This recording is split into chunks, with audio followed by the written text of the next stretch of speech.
Good morning everyone, and a very warm welcome back to Shreveport, Louisiana for the third day here of action. After the first couple of days, the shootout success on the opening day and the Open getting underway yesterday, we've had an awful lot of fun over the first 2 days. Today though, it is going to hot up a little bit more as well. As we get deeper into the Open, we're going to see some big names playing each other, all trying to get themselves into the last 32, the single elimination stage of the tournament. By the end of the day, we will know our last 32 players in the Open. We've also got the Women's Open continuing throughout the day as well, and excitingly the Junior Open gets underway today as well. Plenty to enjoy here at Shreveport, and this is what we have for you on the main feature table. We're going to start off with a match from the losers round of the draw. Corbin Norman will take on Robert Green.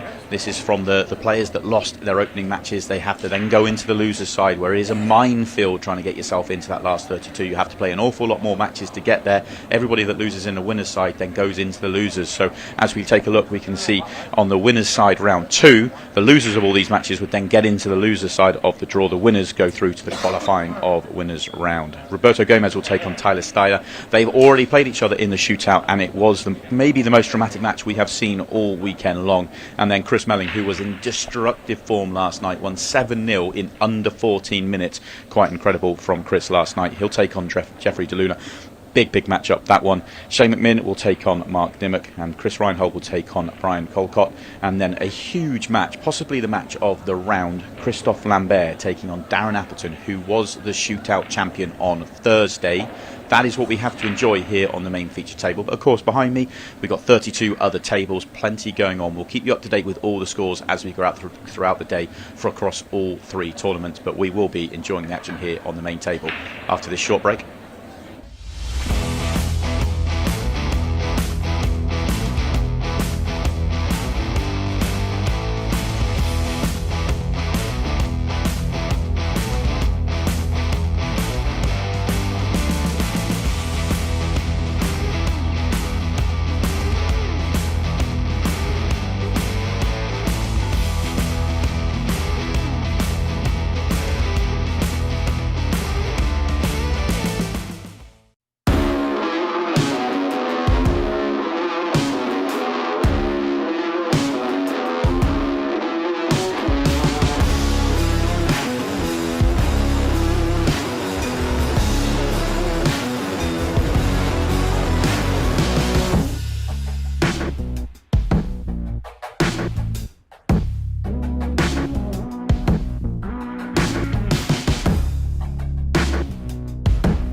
Well, welcome back. Here we go then. Action about to get underway here on the main feature table.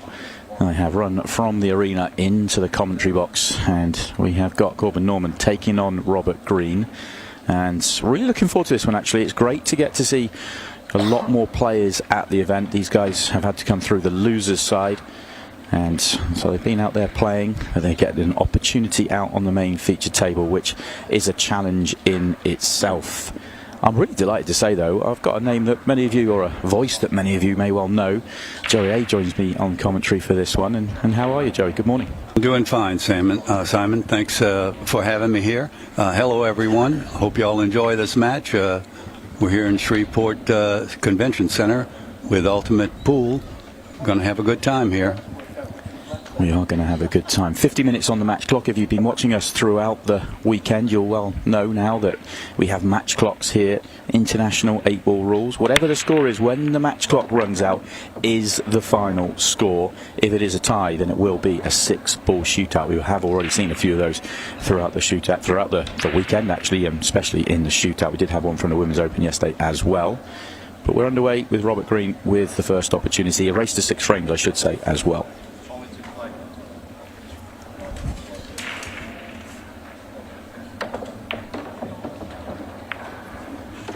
How big a challenge is, oh, that's gone wrong for him. How big a challenge is it going to be for the players to kind of deal with the stage that they're playing on here?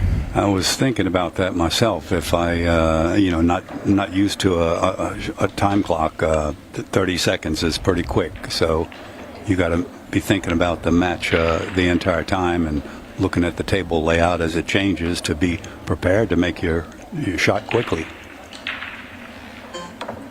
Yeah, oh, what a shot. What a shot that is. He's still got some trouble and some problems, but manages to dig out a shot there. It is 30 seconds a shot, as you just said, but the big challenge will be when we get to the final 10 minutes and we get down to 15 as we have a look at the 6-ball flying in the side.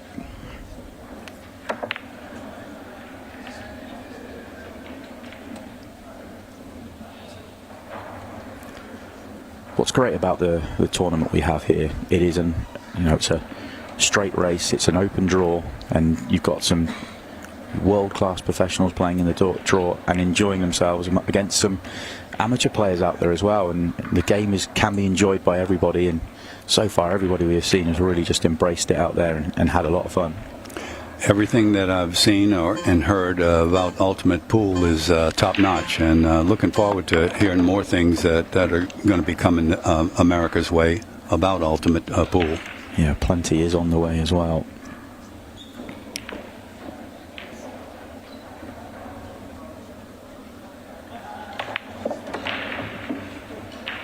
Well, that might work out. It has worked out. Might have a little tough time drawing this cue ball, but we'll see. Oh, nice. Well, 2 brilliant shots back to back. I suppose he could go and take the 11 last and just come underneath the 8, and should leave him a fairly simple 8-ball. Oh, he can come above it now. Yeah, the rails are a little bouncy to try and slide that cue under the 8. I was just worried he might get too high and be blocked by the 2, but he's landed nicely. Oh, he tried to go underneath it too. I thought he would bounce off the rail there and come up top. So this 8-ball for a real settler out there for Corbin. Straight, and didn't touch the side rail going in. How about that? Off to the fast start. First visit to the table really, and 2 brilliant shots to get himself out. Race to 7. Race to 6 in the loser's side. Oh, okay. Yep, race to 6. This is what we got coming up for you today. Have another quick look at it, and I'll look at that for some of the matches we've got coming up. There's some big games. Roberto Gomez versus Tyler Styer, as I said, out there in the arena, have already played each other, and it was the most dramatic match of the weekend in the shootout, with Tyler going and scratching on his final shot, getting onto the 8-ball. Roberto Gomez clearing up. Oh my goodness. Dying seconds. Quite incredible. Chris Meling, who was in destructive form yesterday, taking on Jeffrey DeLuna, as also catches my eye, but I am looking forward to that. Christophe Lambert and the shootout champion Darren Appleton, final match of our afternoon session. That's going to be exciting to watch. Quick matches with the pros playing like that. Yeah, some very quick matches. Did you see Chris Meling last night? He won 7-0 in under 14 minutes. And his first rack lasted about 4 minutes. My goodness, I missed it, unfortunately. And Chris happens to be one of my favorite European players to watch. His stroke is incredible, and I hope to see him some more with my time here this weekend. You never know, as I know that you're in the draw as well. You may well end up playing him. Well, that would be fun, too. Yeah, love to see him on the TV table and give him a little spanking, a little American spanking. That'd be nice, eh? We can all dream, you know. Well, you've got to be out there to, you put yourself in it. You're a couple of rounds in. That's right. Those wondering, the tournament is a double elimination, so we've talked about this is from the loser's side, but the players we're going to see from this match after this onwards, they've all had to win 2 games to get through to that stage, as yourself has, and it's the further you go on the winner's side, the easier job you have of making it into that single elimination from last 32 onwards. That's right. Gets a little tougher. Yeah. A little bit of a wide from Robert, and I feel like there's an opportunity here for Corbin because of the quality of the out he made in the opening frame, and Robert definitely hasn't settled, just to get off to a quick start here and keep Robert down. Obviously not the greatest of layouts for him, but he is at the table and a chance to sort of control things.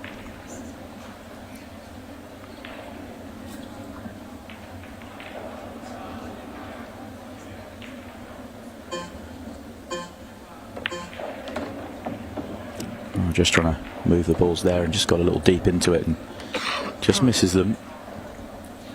Try to tap that 10 ball. Wonder if it's time just to pull back. Could play the 13 and just hide the cue ball.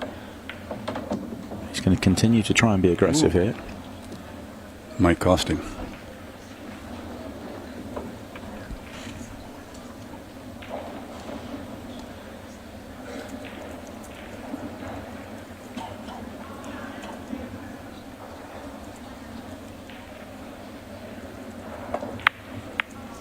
Oh, wow. He took a swing at that one and surprisingly made the ball in the side pocket.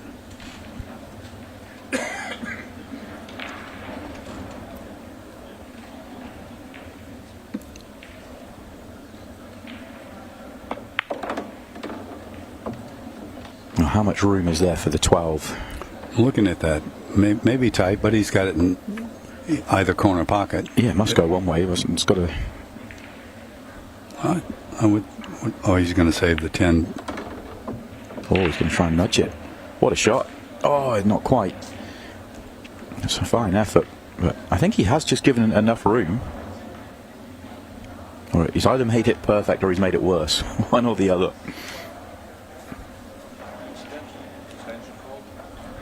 He'll have to go all the way around the table if he can make the ball in the side pocket, but I'm talking about the 12 ball though. It looks almost like he can make it, but I wouldn't want to risk it running around the table. That's not a good angle. Side pocket screaming. Yeah, tough not to scratch here. Have to use this side rail going into the 12, I suppose. It's probably one of those situations where the 12 went to the corners and trying to help make it better in the middle wasn't worth it, and now he's in a tough spot because of it. That's one way to look at it right there.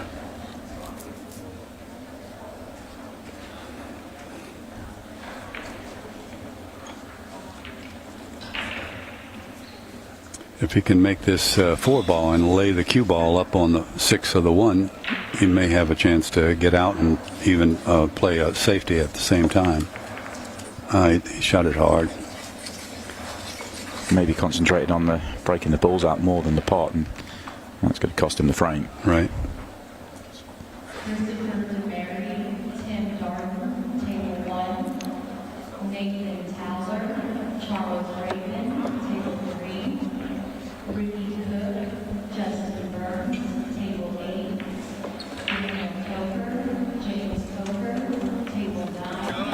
Job done for Corbin. He's nicely 2-0 in front. Big missed opportunity this time for Robert. You feel he should have got that one after the mistake from Corbin. So Corbin will be happy.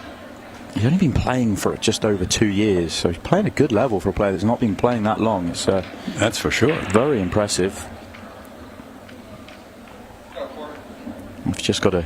I always think players, if they've only been playing 2 years, you just enjoy the experience and you're going to learn so much. And I encourage people to go to all of the regional and national and even international tournaments to compete, because it's more than just about winning. It's about enjoying the experience and learning. It's more people should get out and play in these events, and it looks like this format is quick and fun, and a lot more people will be playing in your events. You had a big crowd here, 180 somewhat players? Yeah, just about, yeah. In the Open itself, yeah. I think it was 170 something. I don't know the exact final number, which is great to see. And I think as we go forward, we'll get more for the future events.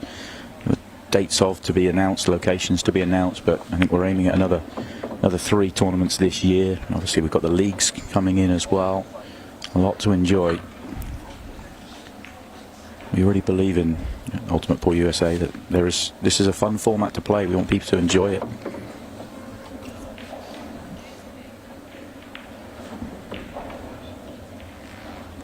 There's another good chance here for Robert. You feel 2-0 down, race to 6, time to get one on the board and get into this one and start to get some rhythm. Maybe take that 4 and then the 3. I feel like the connections are good here. He just may have to find a small window for the 6 ball. Yeah. The good news is he's not moving the cue ball very far. Well, he's going to have trouble here. He's going to run into that 10, or if not, he's going to have to draw that cue ball between the 8 and what is that down there, 12 maybe? Yeah, he's just got to, if he can slide by it, he's fine. But I think you're right. He might be just going into it. Oh, he slid by it just like you said. Just brushed off it. He's controlled that well, and he is just on this. It's perfect, really. It's a brilliant shot. Maybe one more half a turn might have been absolute perfection, but I think he's okay. And he's got the 8 ball waiting. Yeah. Just played that with just a touch of English. And now he's straight in on the 8 ball. What a visit this is after the way he's played the first 2 frames. This has been brilliant. Yeah, fantastic. What a way to get yourself into the match. Exactly. And that will make him feel an awful lot better. Really settled in now. He won't have been happy the way he played the first couple of frames, but he'll be happy he's got one on the board, and got one on the board with a really good run out. Not too much that we know about Robert. He's from Linden, Texas.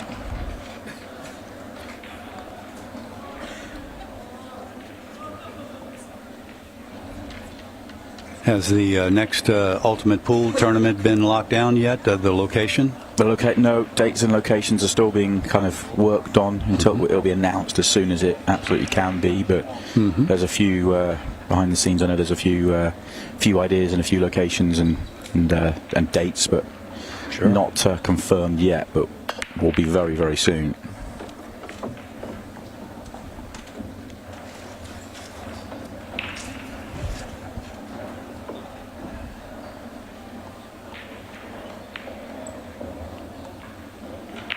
Stripes, a couple of locations could present a problem.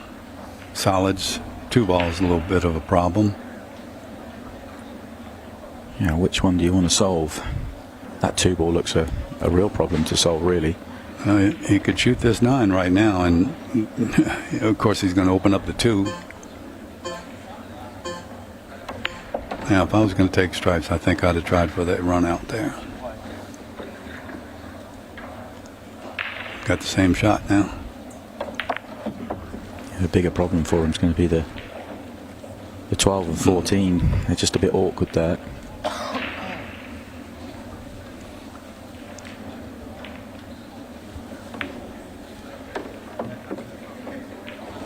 Squeeze through. Might have a side pocket shot on the 14. I think he has. That's a really well played shot. And that will work. That will play nice. Robert's fighting back. Like that.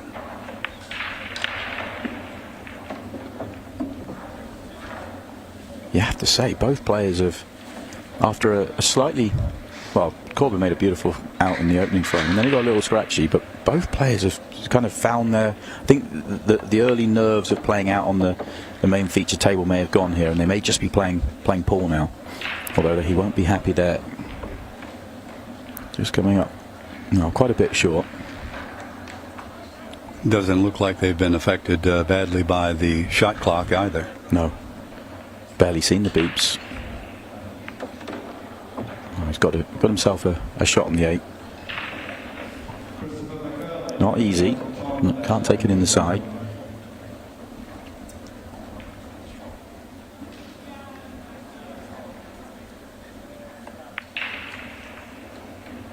Well, how about that? Very nice. Brilliant out from Corbin just to respond to Robert. And he goes back 2 in front. Excellent stuff out there. It's been a very, very good first 12 minutes or so.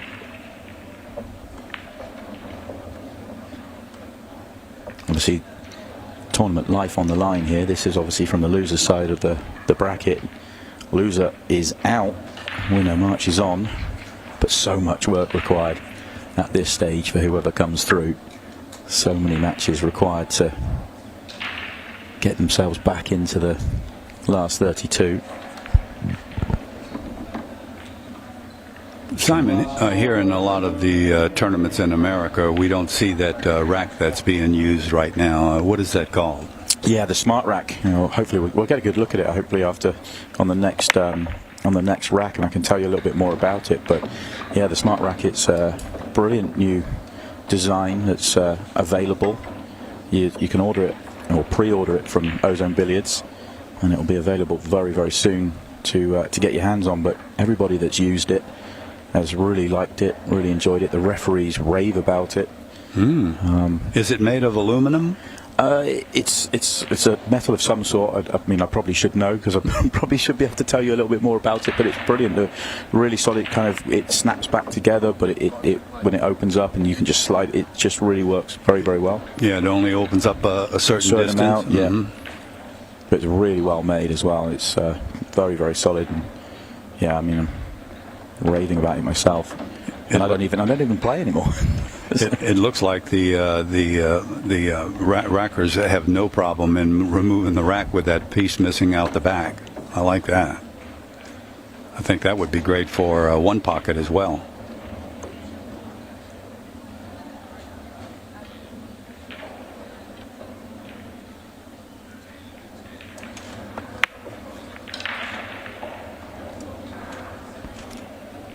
Robert was just starting to get a real rhythm going, and he was in good shape there to put together another run out, but not to be.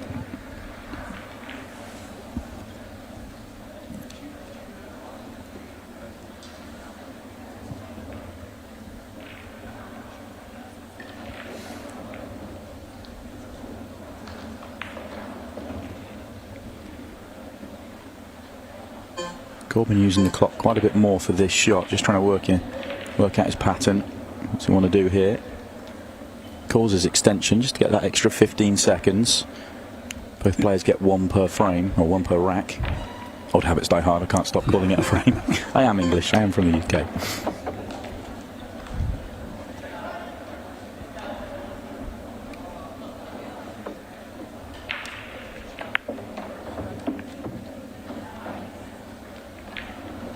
Not ideal. Can recover. I don't think he can come down the left hand side. I don't think he can quite see the 2 ball. I'm pretty sure he can't. So. Good shot required here on the 7.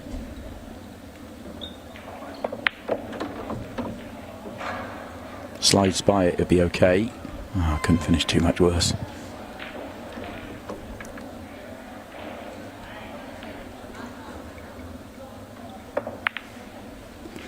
Yeah, he had to put a little English on the cue ball, and it squirted right into the object ball. Didn't allow him to cut it. Difference a roll makes. He goes a roll further or a roll less, and he's going to get out there. Yeah, quarter of a roll. Yeah.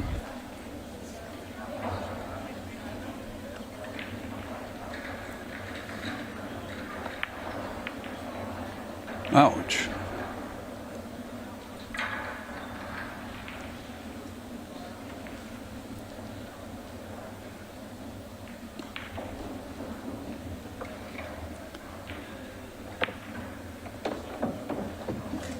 I'd love to see Ultimate Pool come down to my homeroom, Buffalo's on Bloomfield and in the New Orleans area. That would be fun. Yeah, absolutely. We're happy and we want to travel everywhere. Get us around as much as possible. Well, there's 3 Buffalo pool rooms. The last one is being built right now. And right next door to the main one, there's a Buffalo's 1, 2, and 3. And Buffalo's 2 is right next door to Buffalo's 1. And it's going to be great. Oh, it sounds fantastic. Non-smoking, it's all great pool room for action for those that enjoy gambling.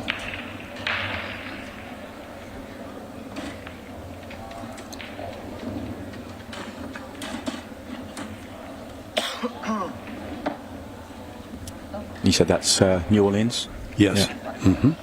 I know that... suburbs of New Orleans, Metairie. Yeah. You sort of asked about the plan of, the next events and stuff. The one thing we are planning, and Ultimate Pool are planning, is that we want to travel around as much of the US as possible. So be a little while, I think, before we come back to somewhere like New Orleans, but we'll try and get to every part of the country at some point. Sure. Makes sense.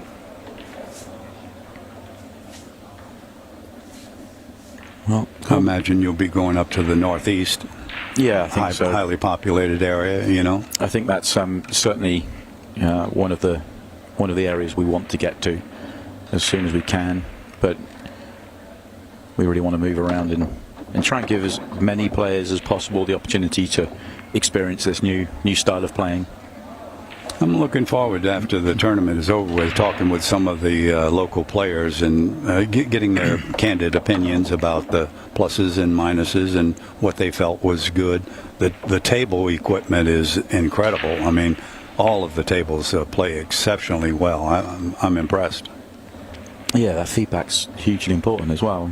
We do spend a lot of time asking the players and getting that sort of feedback, but obviously you get a little bit more from your perspective. You will get that more candid kind of feedback than perhaps that we might, but talking to them. So. Right. Robert jacked up, made a nice shot. Yeah, he's starting to kind of drift apart here. 3 frames, 3 racks behind. Corbin just needing 2, so big frame for him. Well, that counts. And he's actually got decent enough shape to perhaps get on the 2. Oh no. What happened there? Is he rushing? I think he clipped a 10, didn't he? He just got that all wrong. It was tight to get through to pot, but yeah, you can see here on the replay it's very tight past the 10 to the 3.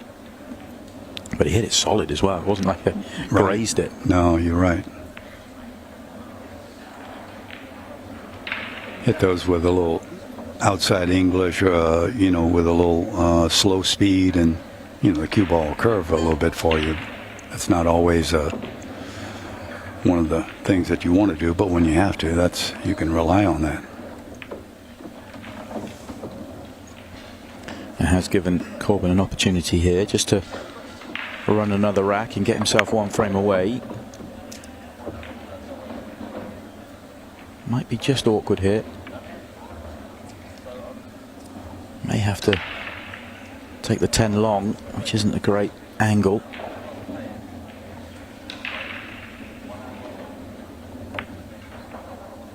And he's made it, but the angle wasn't great. But it's just gone far enough past the 3 to have a shot.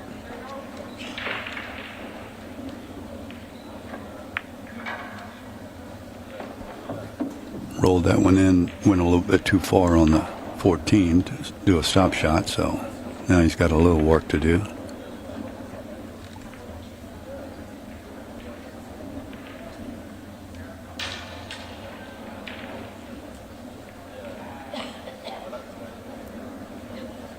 Might have to gamble a little bit here. Yeah, run into it and gamble, and it didn't work out. Maybe side pocket shot, perhaps? It's certainly a tougher shot than he wanted, but I think he's even tight in the side here. Yeah. And the 3's in the way.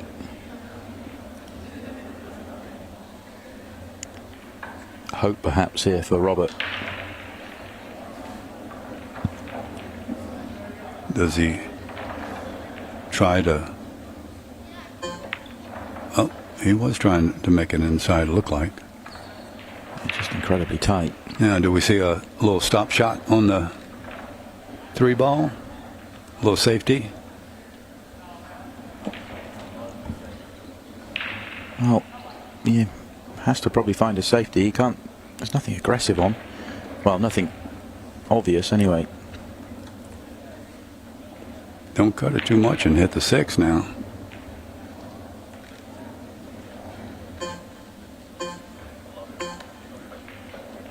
Float it out.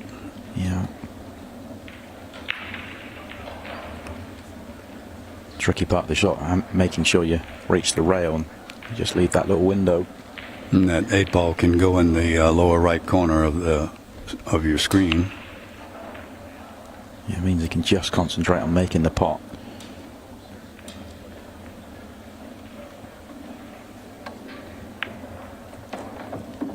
Wrong ball. Robert's got a chance. Yeah, should make it 4-2 here. 2 big missed opportunities for Corbin in this one.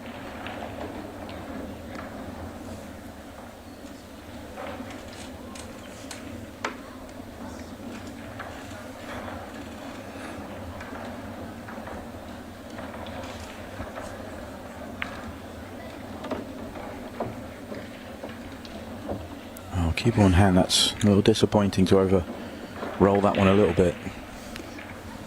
Yeah, and then now he's worried about running into the 8, and hopefully he won't lose his focus on potting the 2. Disaster. I think that's going to end it right there for him. 5-1. It'll be 5-1 if Corbin runs out. 8 passes the 3, so shouldn't be too difficult.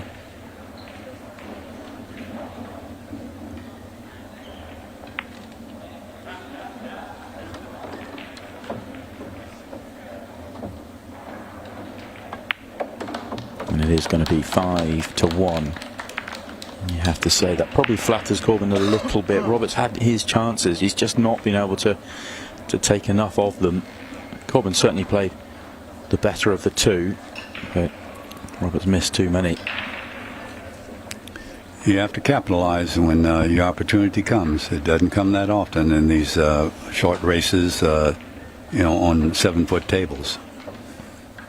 Have you guys chosen the diamond pool tables for your choice of tables? No, they're used for this event. As we mentioned the rack, there it is in use right now. The smart rack. The smart rack, yeah. Brilliant contraption, really. And you see how easy it is there. You slide them in and then slide it off. I'm going to order one for our pool room, and because I think it'd be great for playing one pocket. I think it looks like you can freeze the balls up pretty fast and quickly. So I'll try and pick one up soon. Yeah, Ozone Billiards for the pre-order. Won't be too long before they'll be out. Well, I'll have to pre-order one.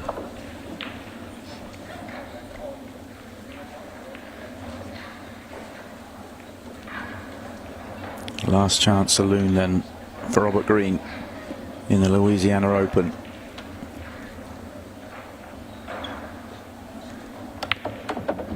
Trails 5-1. Needs to run 5 straight.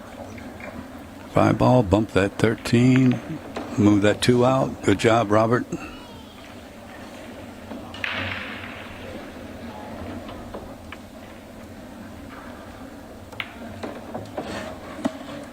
I think he was trying to go for the 6 and then the 1.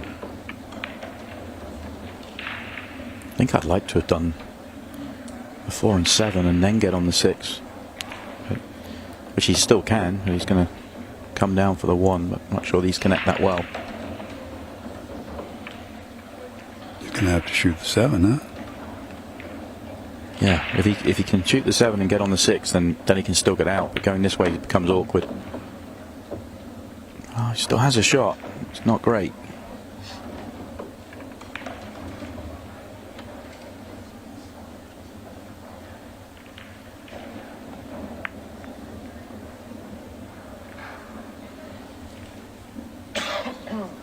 what I love about 8-ball pool. It's the puzzle, the pattern.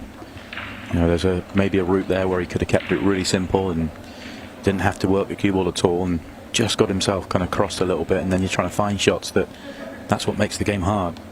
One Pocket is my favorite game, but 8-ball really resembles it quite similarly in a lot of respects, because you always have to make different choices about how to run out the balls. It's not a rotation game where the game itself tells you what ball you have to shoot. Yeah, you get to make some decisions on your own. Yeah, it becomes more about the shot making, doesn't it? And this, whereas 8-ball becomes more about the the thought process. Yep.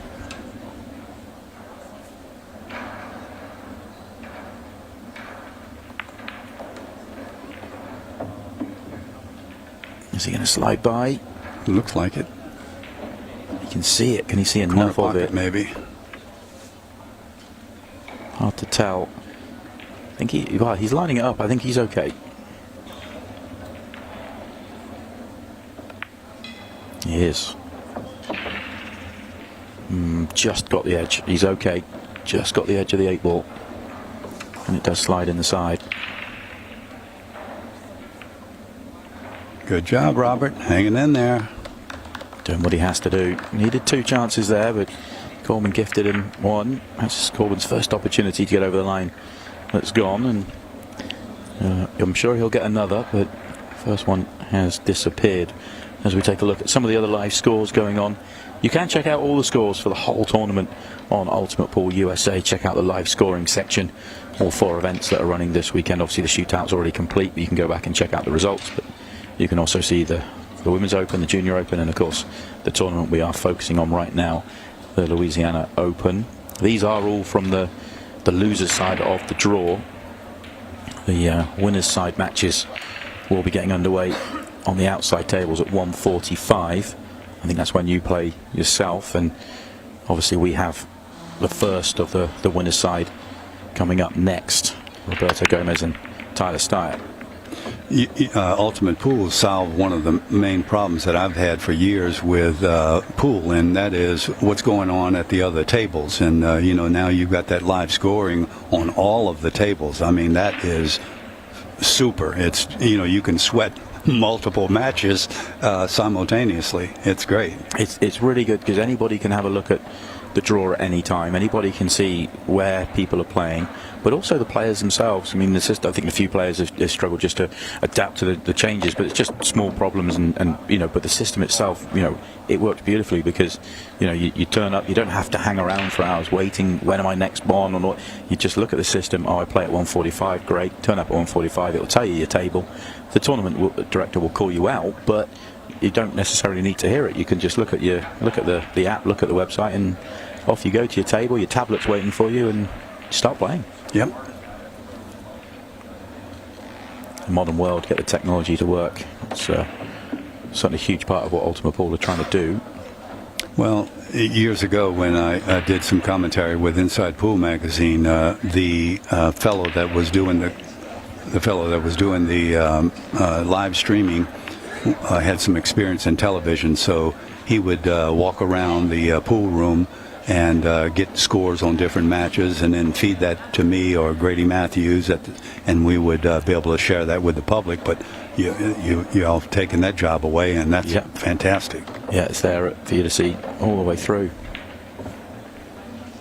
Also useful for the tournament directors, and the referees running the tournament. They can keep an eye on matches. We don't want players to run too late and go deep into the night, and therefore on the outside table, we're playing on a match clock here, but on the outside tables it's there's no match clock. It's just a straight race to 6 or 7. But we have referees here that if a match goes super slow, they can be put on the clock, and the referee can go over and just keep that match moving. And that is really useful, just so that we can the tournament runs at a nice time and a nice pace. I'm curious, with this number of players, I know you've got a lot of tables. Do you have a count on the number of tables that you have in the convention center right now? For the tournament, 33. Yes. 33. 33 for the tournament. Nice. Yeah. And that was you had a junior event and a women's event and the Open. Yeah, that's correct. Yeah. Nice. Yeah, and obviously the shootout, which was on the one table on Thursday, 15 matches across the whole day. But yeah, for the Opens, we've got 33 tables, 32 banks of 16, 2 big arenas with 16 tables in each, and obviously the TV table. Also some fun and games in the foyer of the convention centre. A couple of tables for practice and content and TikTok and fun and games and challenges.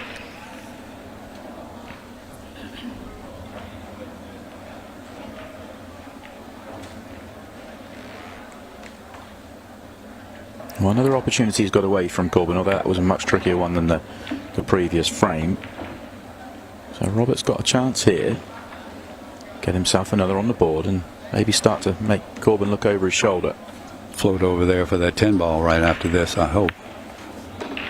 Didn't float over too well. He can still make it.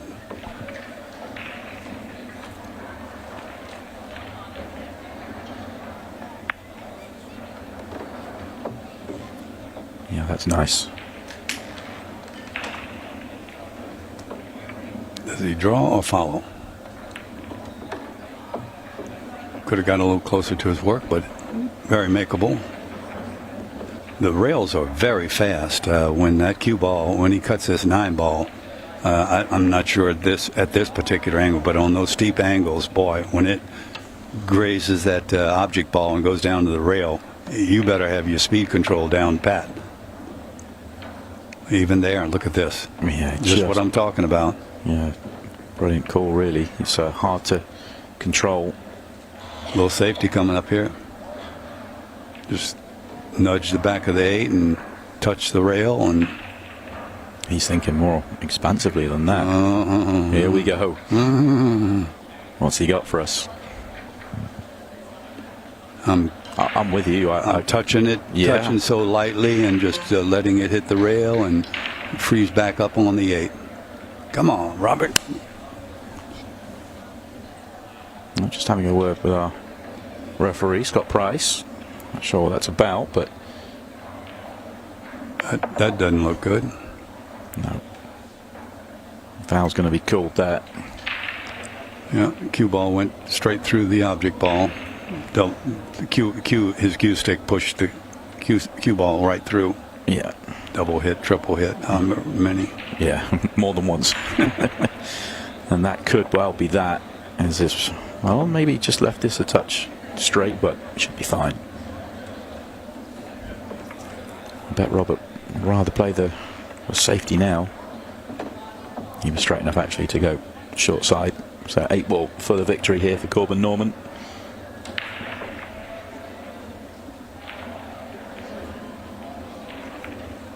And it goes. A really entertaining match.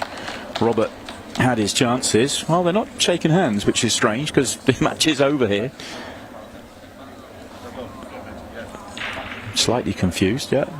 And our referee now just letting them know that the match is over. Some more. Yeah, they're going to think about they're going to play some more. They were enjoying it out there so much they wanted to carry on.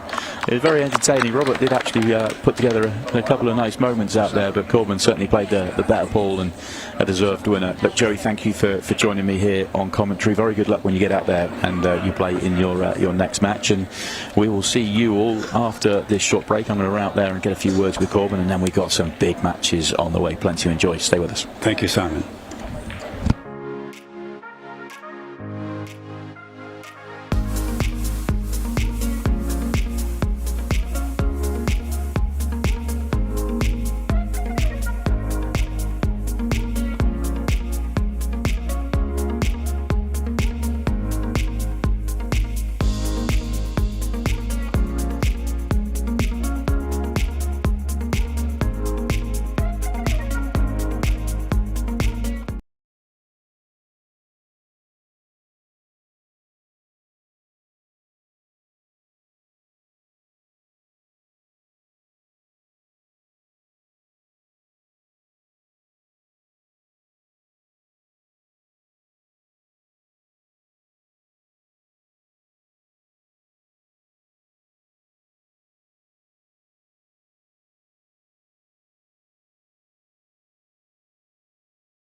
And here we are, another phenomenal match here. Ultimate Pool USA, the inaugural Louisiana Open.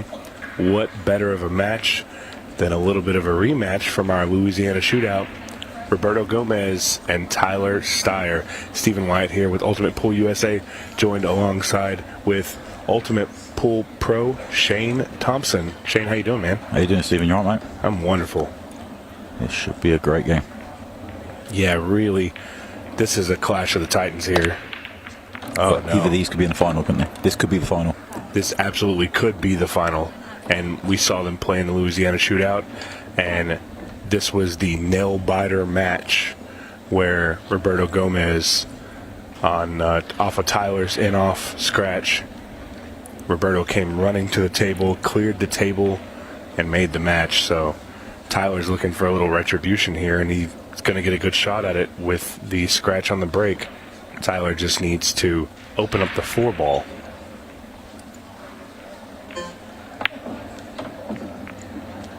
Which he's done perfectly.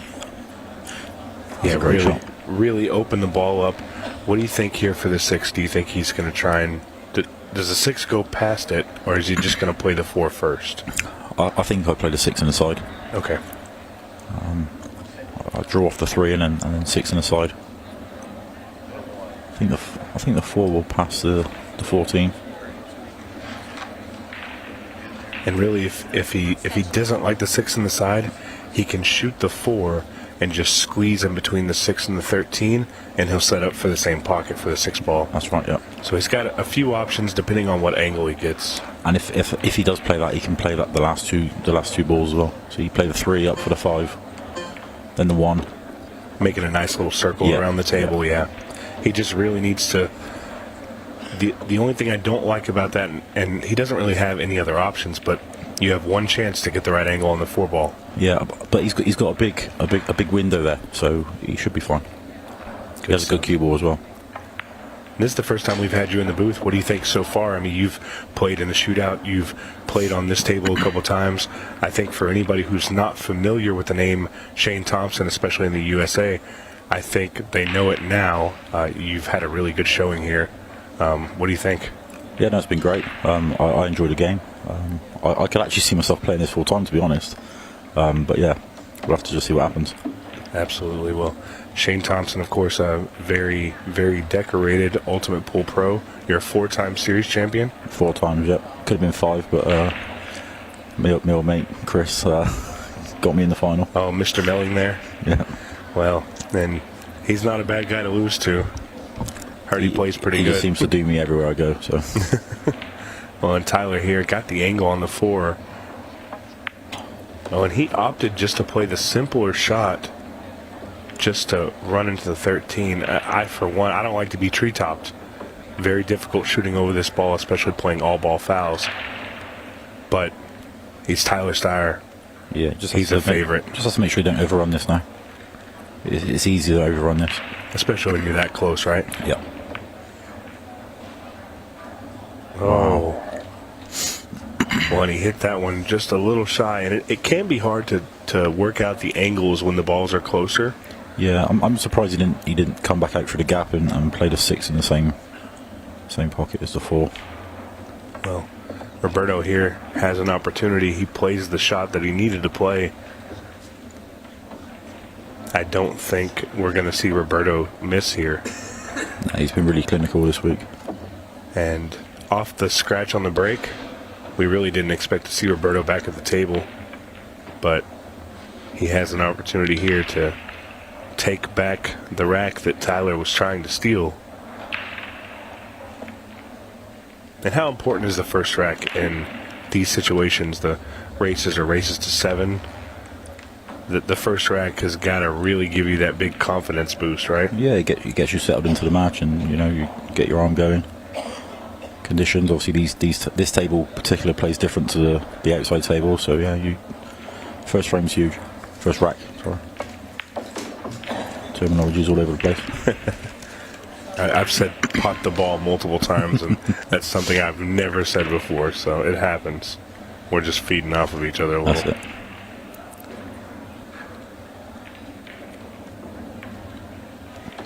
Needs a bounce. He's good. Yeah, he's got a good angle to just follow up. He does want to get a little bit of angle on this ball. Doesn't want to be on the rail, and he hit that well. He's got a fielder's choice here if he wants to just back it up just a little bit off the rail or roll forward for the 8 in the side. Yeah, we'll just punch out. 8 in the corner. Great shot here, and Roberto Superman Gomez takes the first rack here. I have a feeling this is going to be an absolute banger. And that was a fairly long rack compared to what the average is for these guys. Most of you guys are doing 2-minute racks or so. That was a 5-minute rack. So yeah, but when the racks are open like that, you don't normally see the guys miss.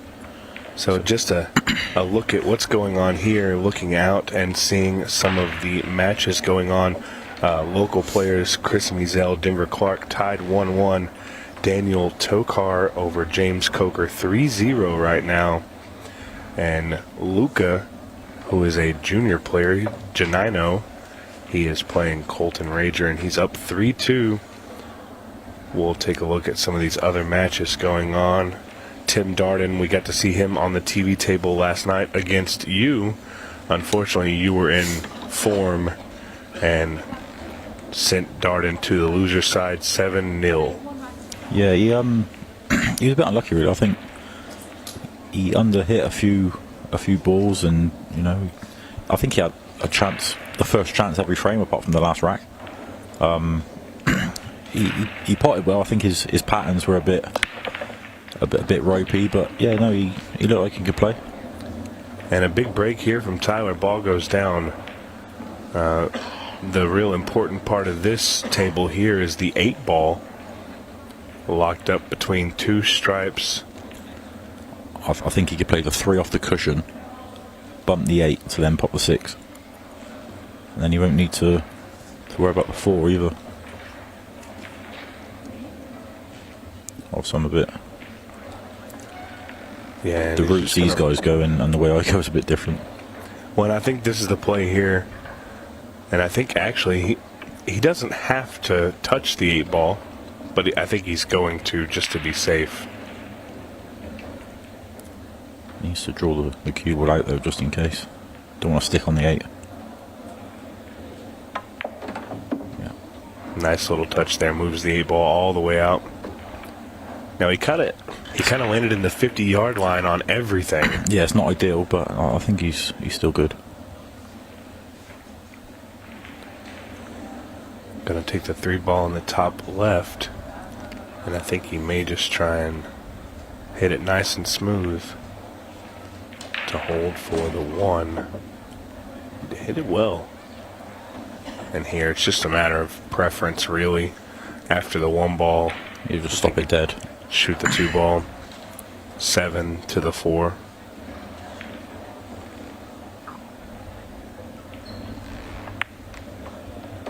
Such a smooth stroke.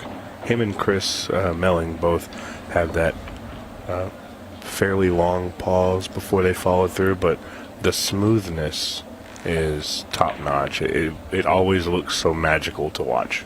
Tyler actually looks like a European player. The way he sets up. Yeah. He cues the ball. Obviously, a lot of the Americans are quite fast, flowy, but he's quite steady, slow drawback. Yeah, the thing that I was always told when I was a kid is be smooth, don't be jerky, be smooth. Tyler does it so well. Yeah, really good cues. And the 8 ball goes down 1-1. We couldn't ask for much better of a start. 1-1 in this race to 7. And Tyler from Oshkosh, Wisconsin, up in the north there. Was that Oshkosh? Oshkosh. Oshkosh.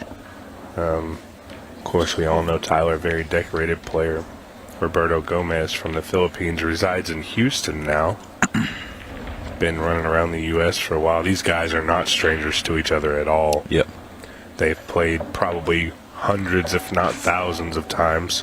Roberto will probably spend a lot of time over here anyway, wouldn't he? In general. Yeah, he actually, I think maybe he just took a trip back to the Philippines not too long ago, but for the last probably 5 to 7 years, I think he's been over here almost the whole time. Yeah. He's definitely got his stone face on right now. Roberto, with a lot of personality, likes to have fun and joke and laugh, but he's very, very focused here. And he's got an opportunity to get the break back. He scratched on his first one. Doesn't want to give Tyler an opportunity to take the lead. Yeah. He does hit the break good. Do you feel like he probably hits it a bit too hard? I've seen him do 2 different breaks. I was just about to touch on that. I'm anxious to see if he goes for the power or if he goes for that steadier control.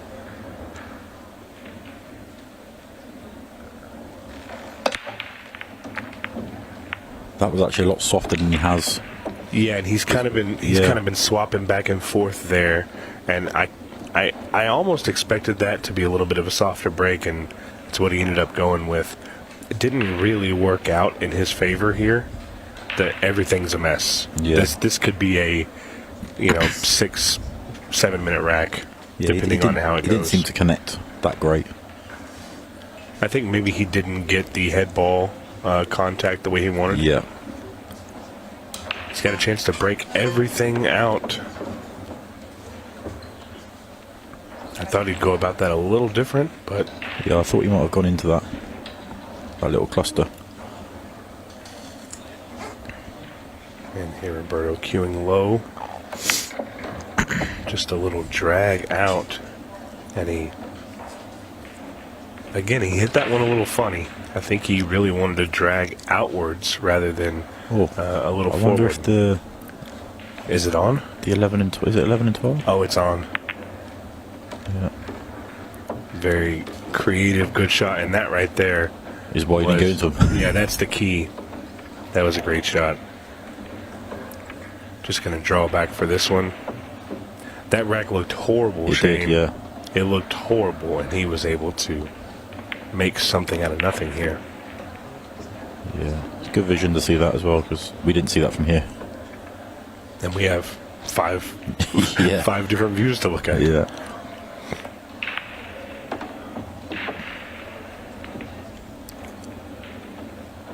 Yeah, he's looking good. All trying to take with such confidence as well. Yeah, and really played that one well.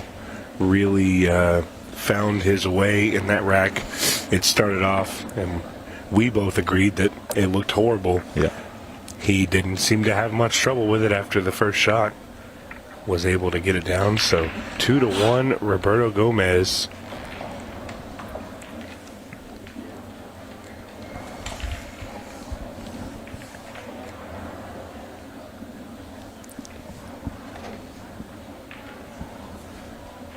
And our ref Trish here, just getting the balls racked up.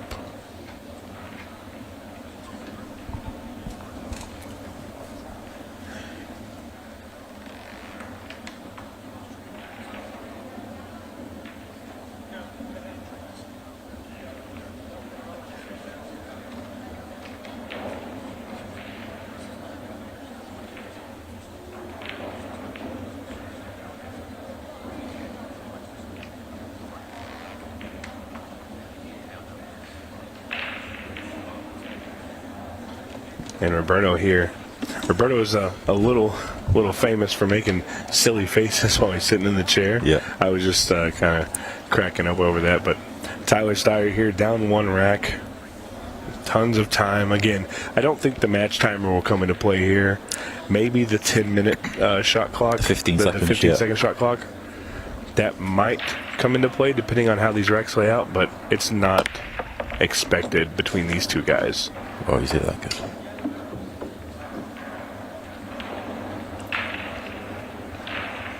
So we've got some issues here, obviously with the 5 ball and the 8 ball and the 15 ball. The 14's quite horrible. You have to get on it good. And immediately Tyler recognizes what the issue is here. I think he could play the 9 and go into the 14. Yeah, he's definitely playing the 9 ball on the side. But I think if he hits the 14 full, he might even hit the 4 ball, and it might even move maybe the 8 and the 5. He could clear everything all at once here if he hits it well. There we go. Oh, yeah. And he's going to have a shot on the 11 in the side or the 10 ball. Again, another rack that looked really, really bad. He still has just a little work to do because I'm not sure if the 15 goes in the left corner on the bottom, but there is a possibility once that 13's out of the way, it will fall. Yeah, I think it does pass the 5 and the 4. Setting up well on the 12 ball.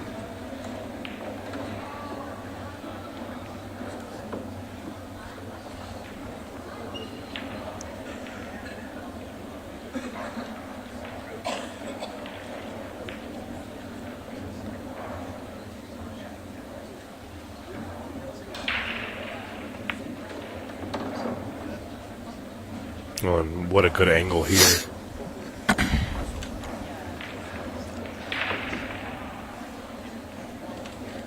think he might have to play the 13. Draw off 2 rails, middle of the table, maybe. Yeah, I mean, he could definitely do that. I think he's going to play kind of for the 14 or the 11, whatever he can get best on. Because if he can get to the 14, I think that's really the shot he wants to take. If he can draw into the 8 here, then he's good. And he does have just a little bit of angle here. The touch is close, though. He's going to have to throw this ball just a little bit because of where the 8 ball is. See, back at home, if I play this with a loaded left-hand side, it will swerve the 8 and it will draw back into it. Yeah, just like that. It's perfect. Yeah. Great shot. Yeah, he played that really well. I think maybe he wanted to be a little bit further back for the 11, but it'll be okay. He could even play it off the 7, just to hold the cue ball. Oh yeah, absolutely. Just a nice little touch, and that'll actually allow him to hold a skew ball a little straighter or even below the 15 ball on the angle. Oh. That is a great shot. Watch the 2 ball. He's good. That's a fantastic shot.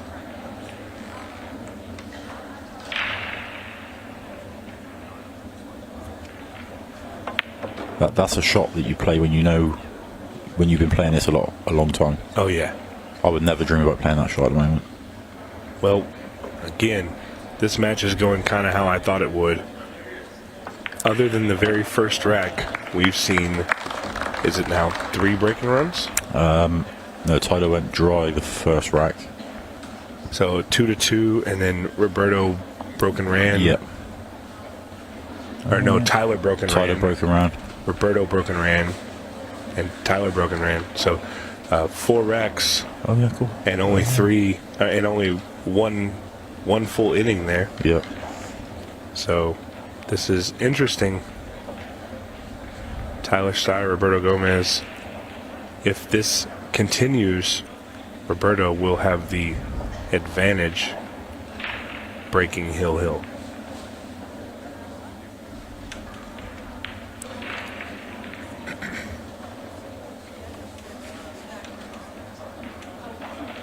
And there you see him there. Of course, repping his home. Oh, we have a ball missing. Roberto offering to help. Having a little fun.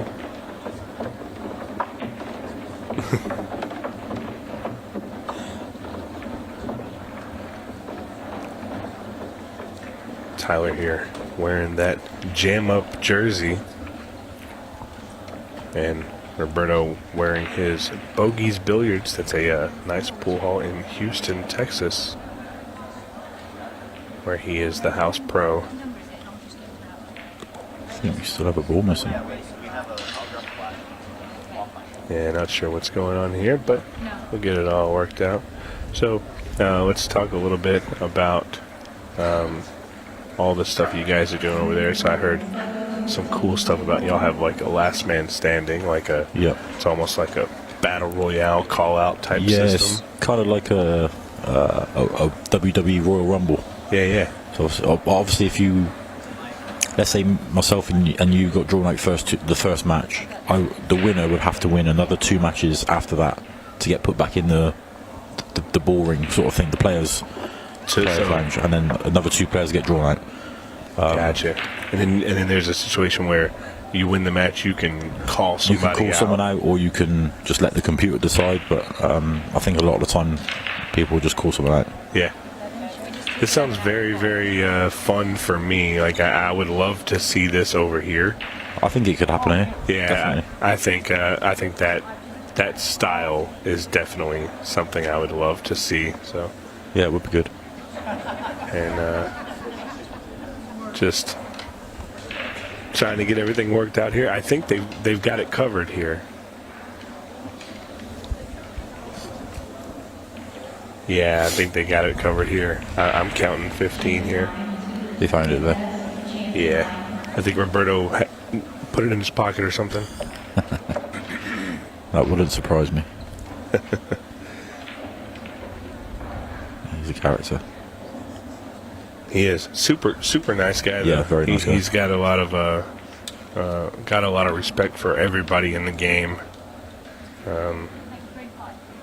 Yeah, he was fantastic with the young lad last night as well. Yeah, played Gavin Matthew right here, and of course Roberto, a seasoned pro, came out ahead, but good showing for Gavin. Yep. Future star in the making. Yeah, I think because I watched the match, and I think if he slowed down a little bit, because obviously he's real fast on the cue as well. I think if he just slowed down a touch, would make him a lot better player. Yeah, and I think someone in that 10 years old. Yeah. Oh, he can. If he were to look at somebody like Tyler and look at that speed, that pace. Yeah. Oh, he could be so phenomenal, good. yeah. But as a kid, I played when I was that young, and I ran around the table like a maniac. Yeah, of course. It's just something that kind of happens when you're younger. Yeah, I'm sure he'll learn to realise it. If you just slow down a tad, he would be fine. Yeah, and Roberto here, 2-2, and I think is he gonna call the extension? No, he's just gonna shoot it. He's got a pretty good lay here. Yeah, the 4's a bit. No, the 5. Sorry, 5's a bit horrible. But obviously, you can use the 1 to break that out. Yeah, absolutely.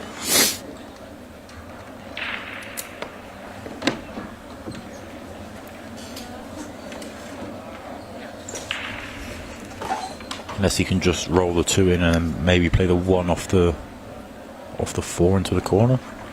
5, sorry. You get mixed up with the colours.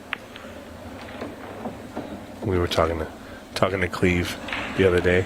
Yeah. Trying to go over the colors. Yeah. He was going through the colors. He goes, the yellow 1, the blue 2, the red 3, so on and so forth. He gets to he says the brown 7, and then he goes, what comes after the brown 7? And I said, Cleve, it's the only ball that's the same here and there. And he goes, oh, it's the black 8. A really, really funny guy. He's fun to have around. Yeah, he's a good lad, Cleve. Good lad. And Roberto here doing what you said, using the 1 to move that 5 ball, and really nice touch there. I'm not sure if that's how he meant for it to happen, but it worked. Nah, he's got a roll there, I think. Well, and holding their serve here, we've seen the 5th rack here, and with the 8 ball down, we've seen 4 full table clearances by these 2 guys. One mistake. Yep. One mistake is all it's going to take. That's all it takes. It's good to watch.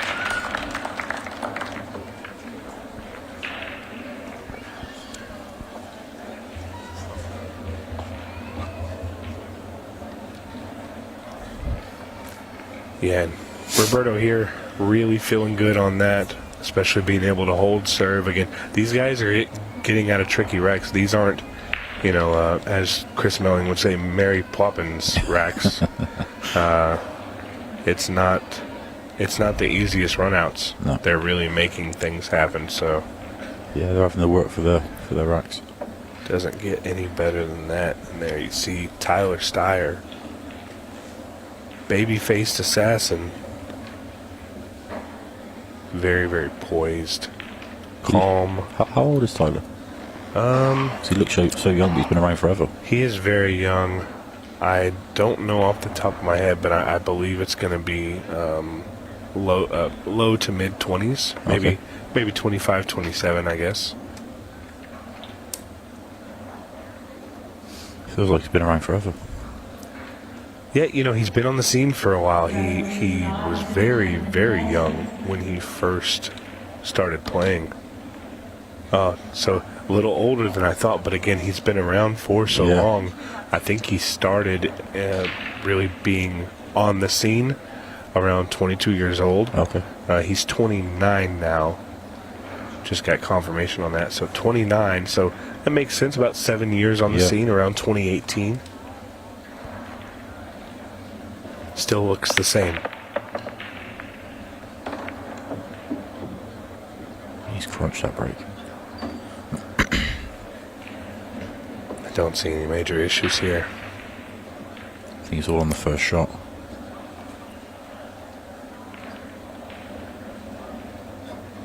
And just 2 errors in this entire match so far. Tyler Styer missed 6-ball in the corner.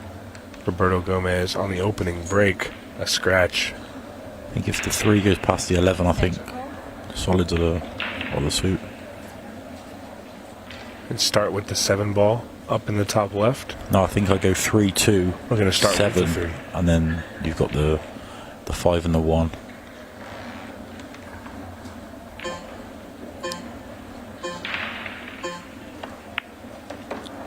Great shot Good there. shot. And now he's got his choice here. Does he take the 6? I think you get rid of the 2. 2, 7, 6, 4, 1, 5, I think. I think that's where I'll go.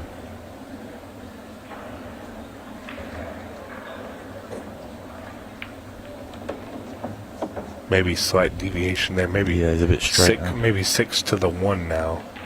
Or he might even take the 5-ball. I think he might. I think he's a bit straight on the 7, so I'm not sure if he can get across to the 6. So I think it'd be 5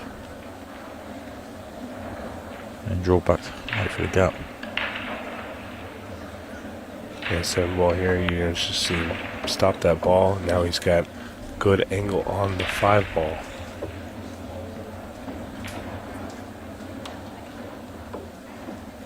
Gonna make getting to the 6-ball a little more difficult, but very, very workable for Tyler. I think if he can draw back out now for the 4, then he can stop that and then play the 1 and back out for the 6. Well, he's on the 6 now if he wanted to. Yeah, kind of at a weird angle though. I think he's gonna do what you said: shoot the 4, and then use the 1 to drag up the table. That way, your angle on the 6 isn't as harsh. And he is taking a glance at it.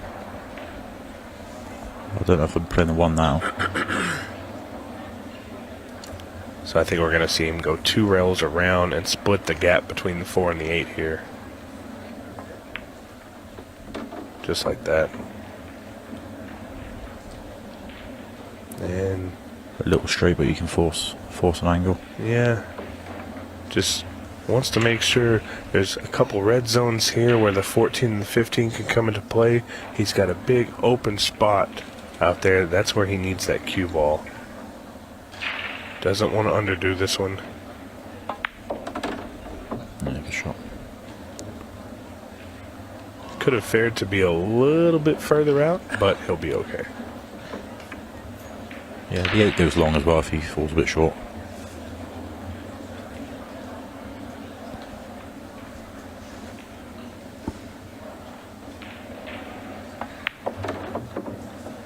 Yeah, Yeah, he's good. on.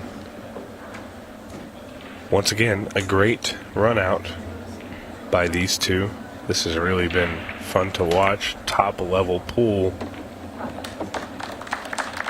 And it would be absolutely heartbreaking for Tyler to think that if this keeps going like this, Roberto's going to win the match. And Tyler had just 2 balls to clear to take the first rack. Yeah. I think he'll pinch himself about the way he went about those last 2 balls as well, because he had the perfect opportunity to go through the gap and back out for the, I think it was a 6 ball, wasn't it? But yeah. Apart from that, it's been perfect pull.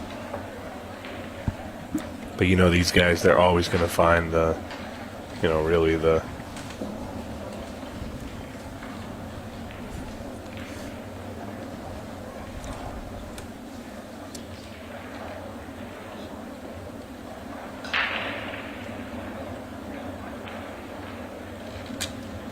and Roberto here to break. Needs to hold his serve.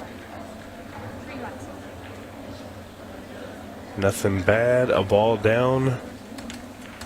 I think he's going to load up on this one. Yeah, he didn't like the way that last rack worked out for him.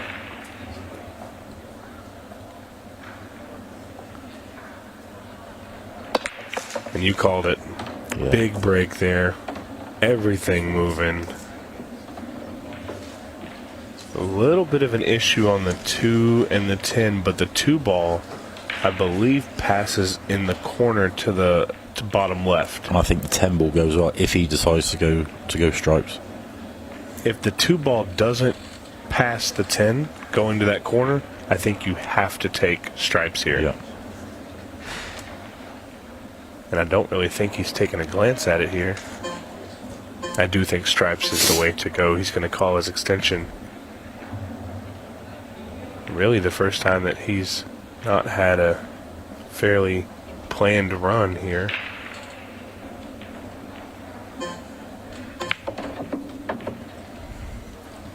Oh. That's not good.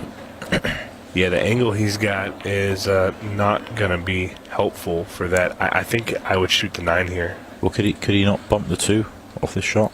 I think the angle's just a little too deep. What about if he played it with a bit of left-hand side to straighten the cubit up? Yeah, even with a little bit of top, maybe a little left. I think he can reposition on this shot. Yeah.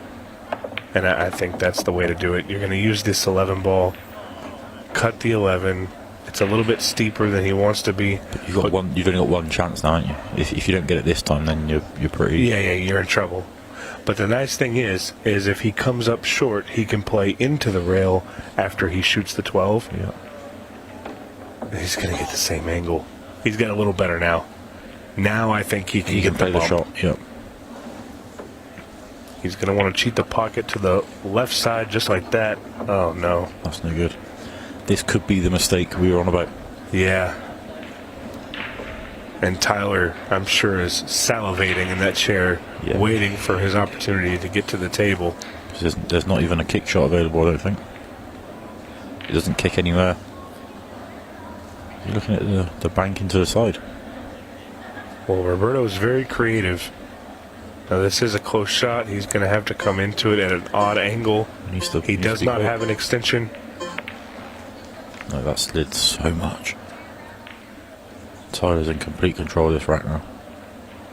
I think his only saving grace here for Roberto is that he left the 2 ball at such an angle where it's difficult to get to the 5 here. And that's really where you want to get to the 5 is with this 2 ball. But he can work his way up the table and then leave the 2 and the 5 as the last 2 balls, maybe. Taking the 7 ball here and then can work the rest of those solids.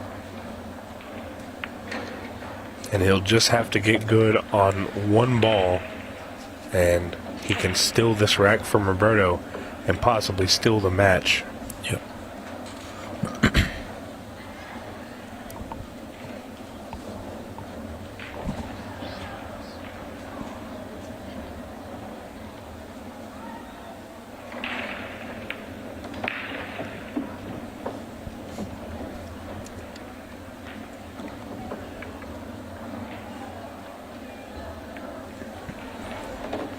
Tyler really looks comfortable at this point. Does he come down for the 2 now, just to leave the 3 there as a saver? I don't think so. He does. Yeah, he does. And he's played that pretty good.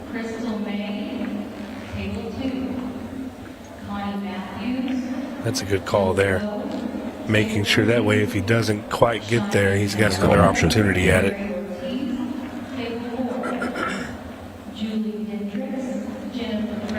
Yeah, now he does have to get on this ball. It's fairly easy to do so, but he does have to get on it good, and he did.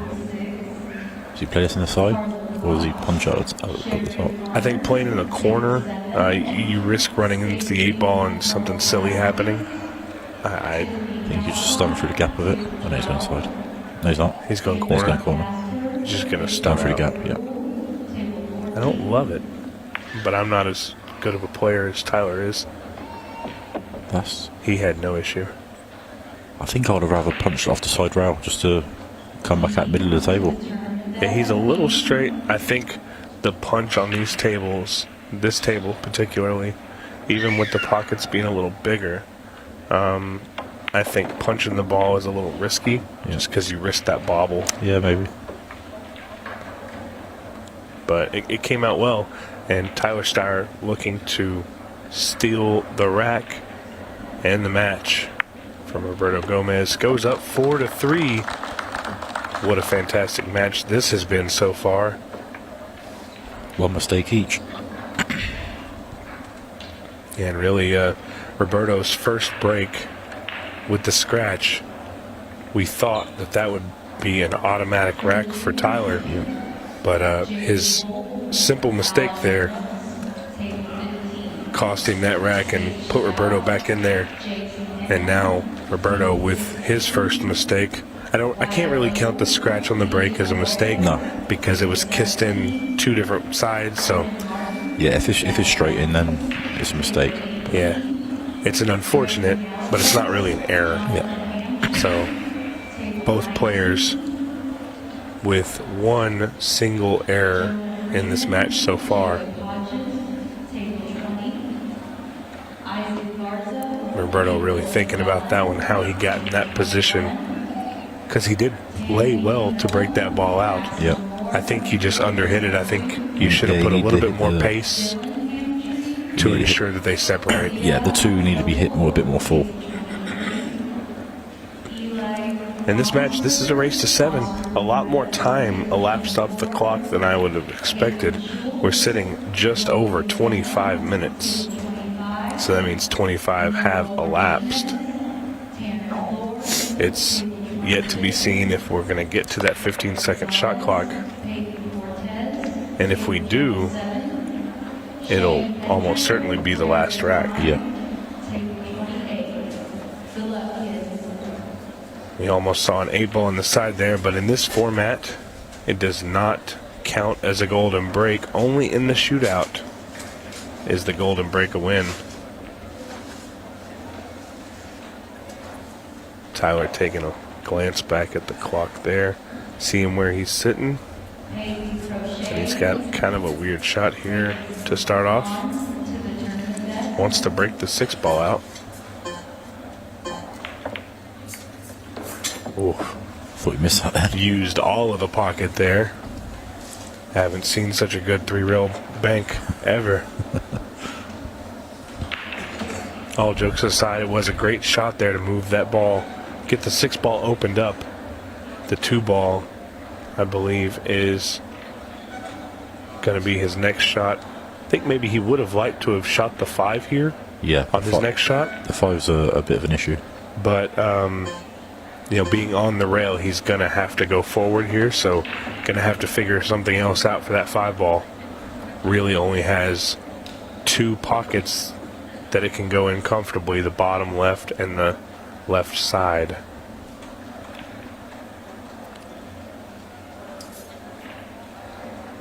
And I think here I like the 2 and the 1 to try and get shape on the 5. Yep. And I think maybe I'm trying to play for the side pocket on the 5 ball.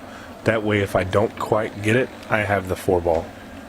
It's really testy. The 5 also goes long as well, so... Oh, yeah, in the corner. Yeah, in so the corner, if he falls short, then you can play it long. I think he's going to do something different here. Looks like he might be playing, trying to decide on the 4 or the 1. He's decided. So we're going to go for the 1 ball here. He could have gone 4-7 and then back up for the 1. I think he doesn't want to leave that 5 ball for his last shot. Leave it to last.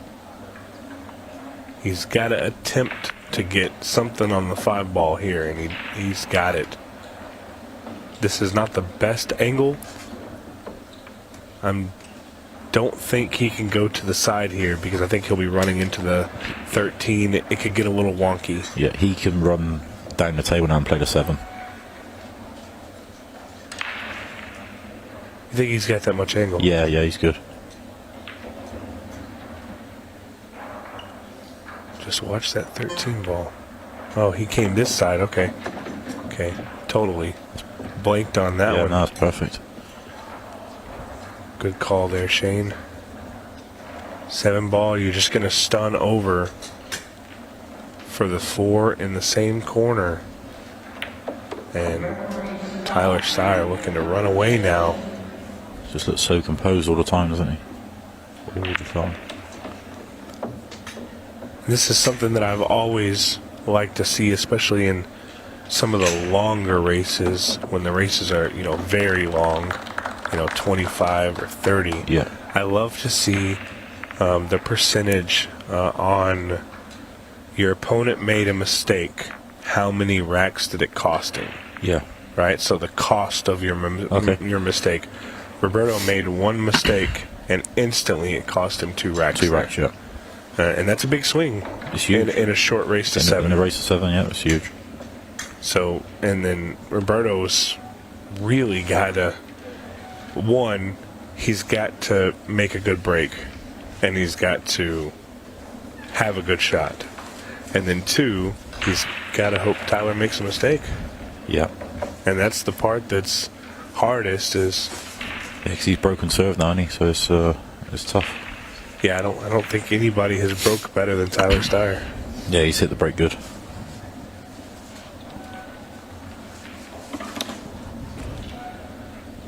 Well, and here, Roberto's opportunity to close the gap. Let's see if he puts some power on it like he did last time, Shane. Well, he'll be levering this one. Watch the cue ball. That is good. Oof. That cue ball was definitely moving. The 4-2. Does the 12 past 1? I don't think it does. I do think that you can Force it in Yeah. with maybe a little bit of follow. But then balls are going everywhere, aren't they?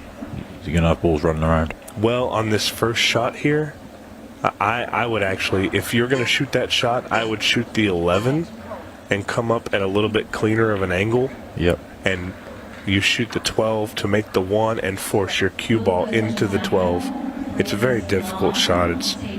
I definitely don't like it. I don't know if Roberto likes it, but he's going to do something here. Oh, it went in a lot cleaner than I thought it would. Cameras can be a little deceiving sometimes. Yep. Well, this is what Roberto needed. A good break, a good layout. And I don't really see any problems there. Yeah, this is a big shot here. That was the shot. And that's perfect. And he had so many options, it didn't really matter what happened as long as he made the ball. So draw the 11 in and play the 10. Back across for the 14. Maybe he wanted to be a little straighter on that, just a little bit. Yeah, I mean, he might have to use the left side rail now as well. Just Yeah, a little back and forth action. Wants to play the 14 ball next. Just needs to focus on making the ball. oh my god. Tough miss there for Roberto. I'm not sure what happened. His action was kind of quick. Kind of. It looked like he kind of jumped up on the shot. Yeah, and unfortunately for him, starting to show a few cracks here, and Tyler Styer has not since the first rack. If Tyler can knock this 7-ball in and come across for the 6, then he'd be good. And the 2-ball's still in one of those weird positions, but he's got so many options to move it out. I don't think it'll be an issue. Well, as soon as the 4-ball's potted, then the 2 goes. Absolutely. Just needs to miss the 8 here. Yeah, that was the only problem. Well, and this is where things get a little weird. He's looking at the cut on the 4-ball. Yeah. And he could probably move the 10-ball at the same time away from the pocket and still be on the 1. You just gotta, what you have to do here is you gotta hope the action on the 14 ball moves the 10 and clears everything. I think he came out okay. I think the 1 ball is makeable. Yeah, the one does go. It is kind of funny how it's positioned because it's in front of the 2, but he can get the angle, he can make it. He needs to draw back for the 5 though. Yeah, and the 2 ball, just don't want that ball to move too far down the table. Oh, it didn't even have to move at all. This is going to be tough. And maybe a little bit of deja vu here for Tyler, because if he draws back here, he's going to be looking at a shot very similar to the one he missed in the first rack. Yeah. Got a little bit too much draw on it. A bit of a strange shot for me. Yeah, I don't know what the play is here. I almost like crossing. I like crossing the 5 ball. Cross bank the 5 ball. Yep. Your cue ball will come down for the 6. He's going to bank the 6 ball 1 rail up. I don't know what kind of shape this is going to give him on the 5. Just a little shy here. Roberto's still got some work to do. Can he see the 10 ball? Yes.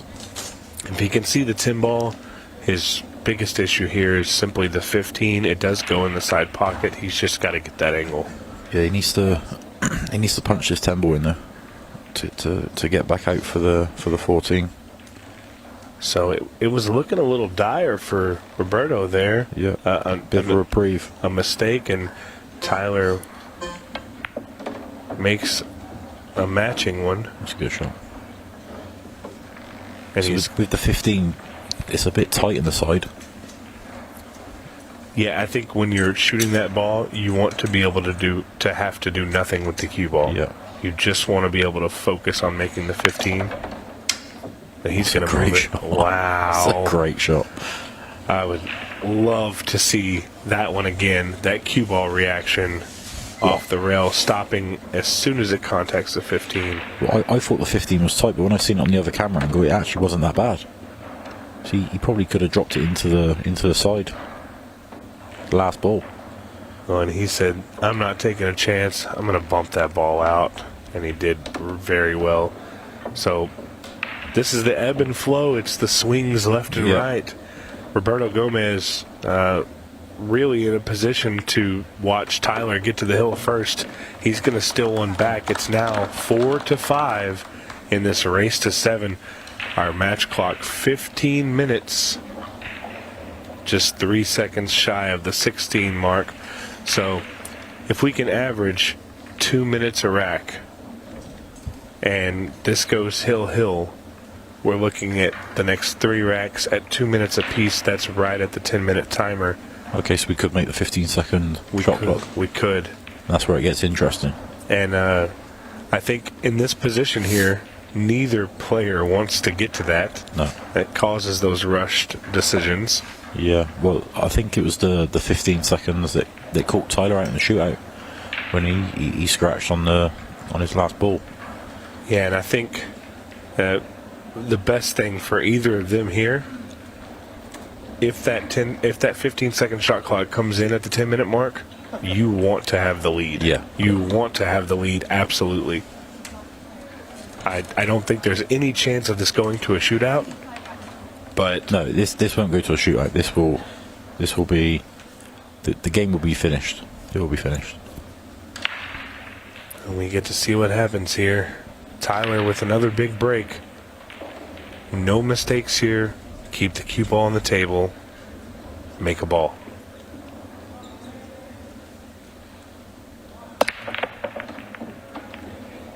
Oh, and he's done all of it. And he's done it well. He has one position here that he probably doesn't like, which is the 1 and the 9. But the 14's in a great spot because he could play the 15 now, then play the 14 and bump the 9. Well, you want to bump the 1 away from the 9, but if you bump the 9, it's still not too bad. Just needs to bump the 1 square enough to where it hits the rail and comes out, comes back opens out. the pocket up. Yep. Oh, this is a great opportunity here for Tyler. That looks pretty good.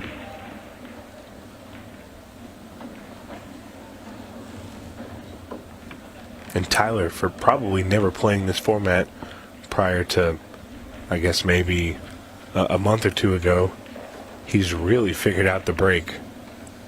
Breaking very well. Is he not normally a bar box table kind of player? I mean, he's pretty versatile. Yeah. He definitely plays good on the 9-foots. I'm not going to say I've never seen him on a bar box. I know he's played on them. Maybe it's not his given format, not the one he likes to play. But again, really no issues here. And the break format is so different with the 8 on the spot.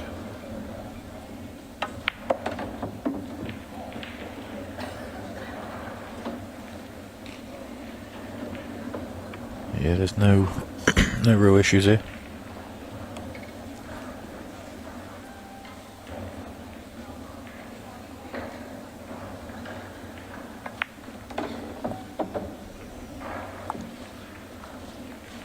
Oh yeah, this is beautiful here, and Tyler just trying to figure out the best way to navigate these last 3 balls.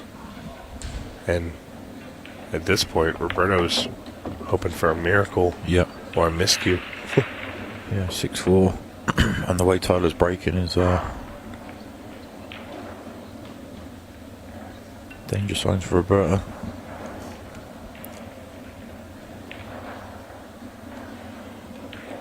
Especially Roberto's last 2 breaks haven't been as effective as they have been.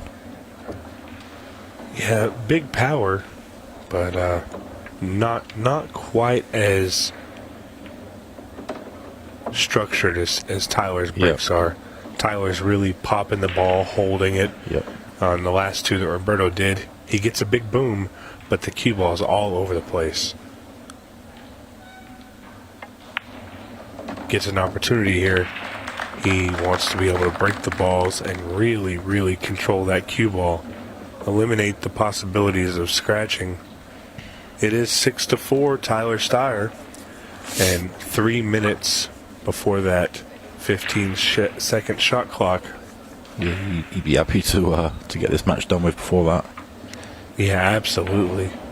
And with Roberto breaking, if Roberto were to break and run this rack, we're looking at right around 60 seconds before that shot clock comes in. I think if Roberto wins this, it's inevitable that they'll get there. Oh, of course, yeah. And it's going to get really tough. Again, decisions are not easy to make on the pool table in 15 seconds. There you see Tyler looking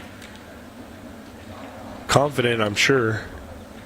Just trying to take everything one step at a time, and forced to watch on here as Roberto breaks. This is a big moment here in this match.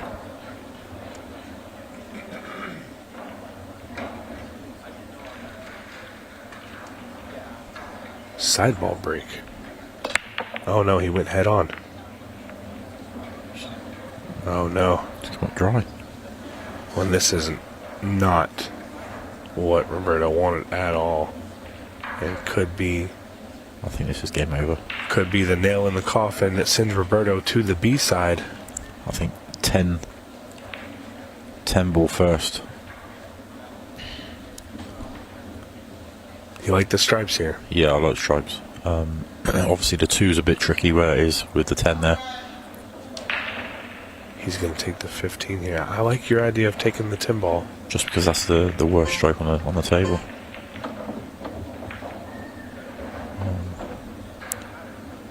I mean, he could play. He could play the 9. He's got the 9. He's got the 13 or the 11 in the side. Any of those. I think I would personally be playing the 13. 13 and just like a soft screw. Okay, so like a kind of a drag shot I think he's over. going up for the 10. I know he's not. Oh, he's taking the bump Okay. to play up for the 11. And that looked like such a simple shot. That's one of the hardest shots to get right because your speed has to be perfect.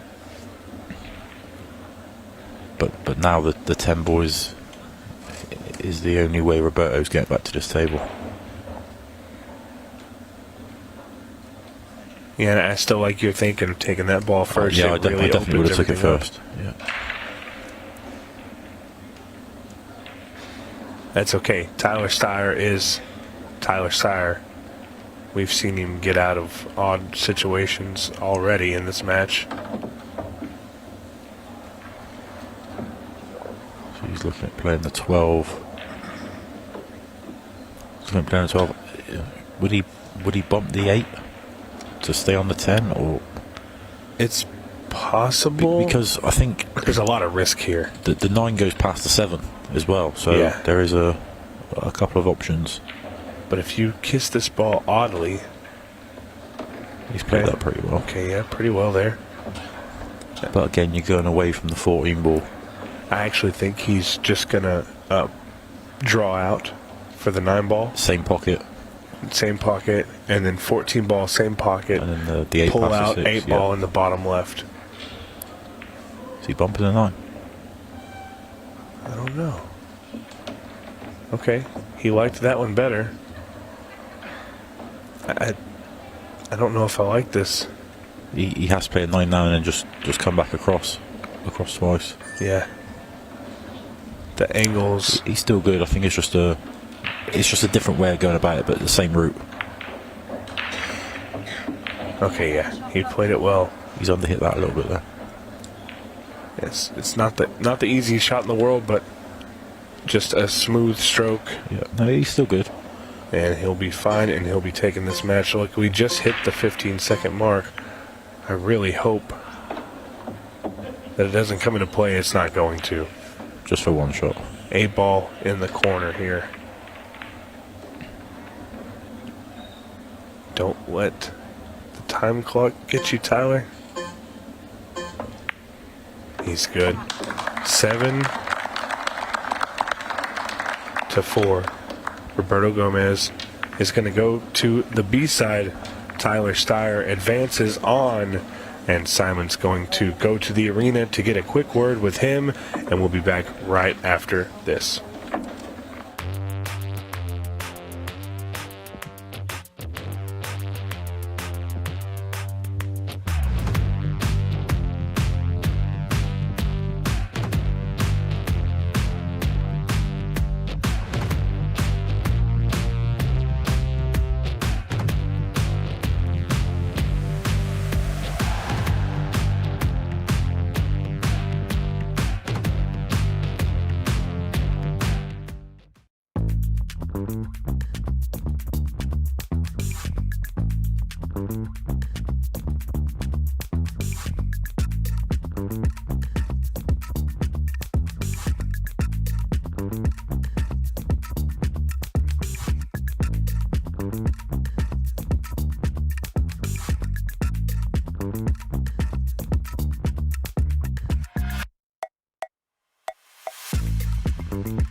Welcome back out to the arena. What a match we've just seen, Tyler. Congratulations. A rematch of what we saw earlier on this week and the opposite result. Yeah, I was a little bit irritated by two layouts that I didn't get out of, but overall I played pretty well. Is it reaching the sort of point in the tournament now? You're into the sort of final qualifying stage. It gets you into the 32. You've got kind of 2 bites at the cherry now to get there. This is where it sort of gets real from here. Yeah, absolutely. It's kind of like the business end, you would say. I think it was. You sort of saw yesterday a lot of pros against the amateurs, but we're seeing today the pros against the pros. It's sort of really starting to heat up. Yeah, it's going to get interesting. You're going to have some closer matches. You know, this was a pretty close match, and you're going to get some, 6-6, 7-6 matches. So that 10-minute match time is going to come into play with 15-second shot clocks and maybe a 6-ball shootout towards the end. So maybe I wanted to ask you about that because obviously for the shootout we were seeing 30 minutes races to 6, and it was it's always going to be involved. Yeah, but, obviously with it being slightly 50 minutes, it's not always going to get involved, but it can do. How much was it in your mind compared to the shootout? Not too much, really. Yeah, not much at all. You're just actually playing normal pool, and if it gets there, then you worry about it. Yeah, of course. I guess you're feeling good. Is the game starting to get sharper as you go through the week as well? Yeah, don't play, bar table 8 ball very often. Yeah. So when I do get the chance to play, it usually takes you a day or two to really start to connect the dots and see the right shot. And I still feel like sometimes I'll go back and sit in the chair and I'll replay the rack in my mind and be like, oh, I shot that ball wrong. But as the week goes on, you're going to start to do that faster. Try and get a little insight into how you go about it, because I know that when you played earlier on this week, you sort of went back and you kind of reviewed footage to see, is that something you'll do? Is go back, review some of the footage and talk, look different ways. Could I have done something differently? Because you said you were irritated on a couple of racks that you didn't get out. Yeah, Chris Meling did some commentary on my match with Jacob yesterday, and he's known as one of the best 8-ball players in the world. So I went back and watched that match and definitely saw a couple of things that I didn't, from Chris. Yeah. Always picking up little nuggets and trying to get better at your game. I think there's a lot of people watching that will find that really interesting. Obviously, the level that you're at, and you're still willing to go back and review and try and learn from everything that you're doing. Oh yeah, we're never done learning. So if I learn every day for the rest of my life, I'll be a pretty good player. So yeah, well, it's been great to watch you, and we get to watch you a little bit later on as well. Congratulations on the victory, and we'll see you again soon. Appreciate it. And we will see you all again soon, very soon. More matches on the way.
Well, welcome back, everybody. There is Chris Meling, ready to get his match underway against Jeffrey DeLuna.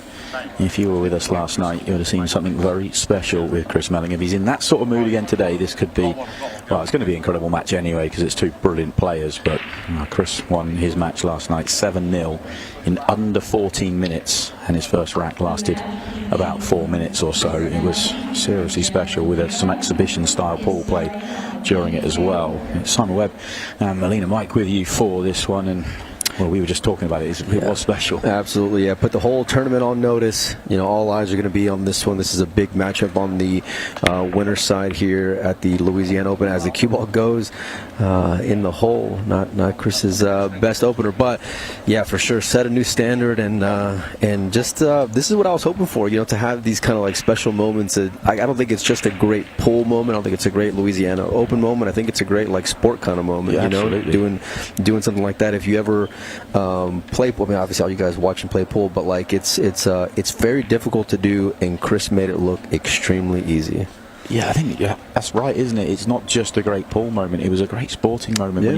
Yeah. When you do something that makes other professionals stand up and take notice and go, Right. "Wow, that was special," then you know it's serious, and that's what it was. But obviously, it only wins in one match. He has to come back to it today, and he's going to have to sit and wait here in the opening rack.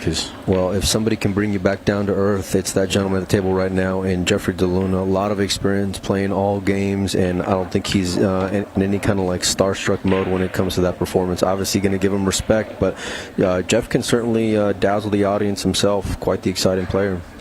Yeah, it's what makes this match so box office, really. It's a different feel today. I mean, yesterday, opening rounds of the Open, we saw an awful lot of professionals playing amateurs, and we saw some one-sided matches, whereas now we're starting, the match we've just seen with Roberto and Tyler, we're starting to see these pro versus pro matchups, and this is where the tournament gets really serious. Yeah, I mean, this is where the pressure is just going to continue to get amplified.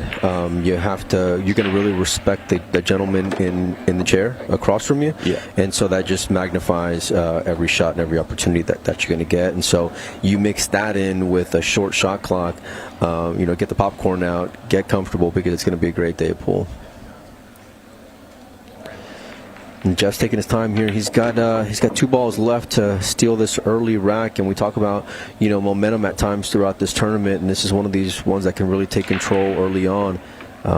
We know what Chris can do, obviously, especially after yesterday, so you got to take advantage of any little chances that you get. Great shot there from Jeff. He's really played coming off the balls really well in this opener. Like, even though he's ran into a couple here and there, it's all been controlled.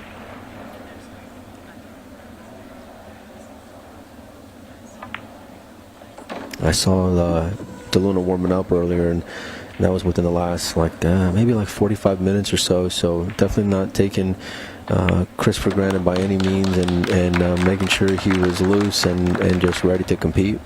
Yeah, you've got to be, haven't you? You've got to get out there, and now it's really hotting up. Big matches, and this is the the winners round 2, so essentially a third round of the tournament. It's double elimination down to the last 32. Means both these guys have got to win 2 matches from here, and that'll book their place into the single elimination stage, which is at the last 32, which starts tomorrow. As we have a good look at the smart rack there. It's a great new design. I need to get my hands on one of those. You know a guy? Ozone Billiards. Ozone Billiards. Yeah, pre-order on Ozone Billiards. I'm gonna have to go pick me up one. Sweet, thank you. Yeah, this thing is really sharp. I love the design, and it looks like the execution's been phenomenal. Guys have been breaking well the entire event, and I like that 8-ball being moved up on the spot. 8-ball traditionally, when the head ball's on the spot, has been more difficult to break, but I like this one because you're getting more balls down, more action, and here's Jeff to break on his serve here. known for being a monster on the break, and look at him just get dialed in. That break it's a weapon, isn't it? Yeah, absolutely. Yeah, put the clock on now and let's see that speed. Even the ref is checking the clock to make sure and see, making sure that thing doesn't catch fire there. The way that Jeff broke him there, nice shot. He really gives it gives it everything. It's so fun to watch. This is what I want to see though, because you see in other games where guys will kind of try to have it be more finesse. More of a touch style break. I like seeing the power. It's a little bit more old school for me.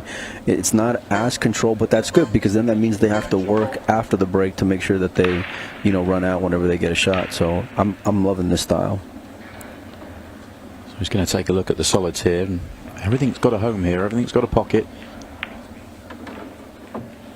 Speaking of touch, that was a nice touch there from Jeff. The 6 ball's going to be the only real issue here, and I think he's going to handle it. You got to nudge the 8 just a little bit to open it up. Problem with nudging the 8, you might not get on the next balls. It's a key shot. I think he got the 5 ball right there just in case, and oh wow, what a way to play it. He got good on that 6 ball, and look at him now, right in line. This is what separates like the professionals and amateurs, just their ability to do it. Like, it looks like it's a little random, but it's not. Everything's very deliberate, and he knew exactly what side of the ball he was going to go into there, and just flawless execution from Jeff, and looking to take a 2-0 lead here over Chris and a race to 7. Yeah, had to get that hit right, and that's why, as you say, that's the difference, isn't it? Just that level of precision on the breakouts and the touch and the feel. Yeah, and utmost important, especially when you're playing on the 7-foot, because clusters and balls getting tied up is a big problem. So the more specific that you can be with how you're going into them, it's just going to serve you better in the long run. He's got a little bit of angle here on the 4 ball. I think he'll be all right. Definitely, he wanted a little bit more than that, though. I think he's just going to punch it out one time. There you go. And Jeff starting off strong. Going to put the pressure immediately on Chris.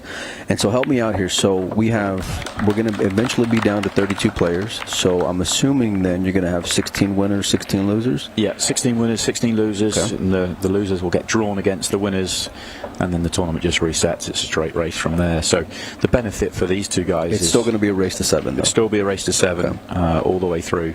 The loser side right now is a race to 6, so whoever loses this match will go into that side, play a race to 6, and then they need to win a couple of matches to get themselves back into that 32. But the benefit of getting through on the winner's side is that you're more likely to have a more favourable draw.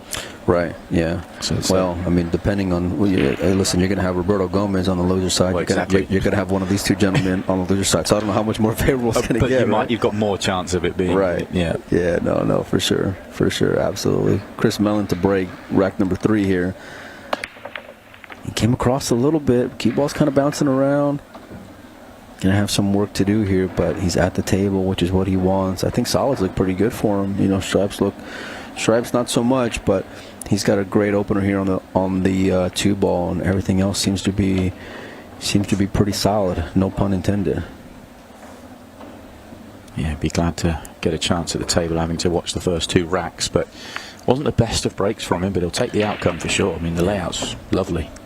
Yeah, it looked like he was going to get a little messy there, but he came out the better of it for sure, and this is why we love watching Chris. Well, at least this is why I love watching Chris. He doesn't mess around, doesn't take any time. I know we heard or saw 13 minutes yesterday, but for me it's just so easy on the eye, and it's just exciting to watch. And part of the reason why he can play at that pace is the brain more than anything else. He sees the game quickly. He's able to work things out, and then he can just execute. Yeah, like look how perfect he is on this 5 ball here. Like you have an option of whatever it is you want to do, whether you want to play for the 3, you want to play for the 7. Like you can pick your option there, and just like you said, just the way he's able to kind of process everything, and then you have like the 1% of 1% execution that he can do. It's just it's a real treat for all you fans being able to watch this.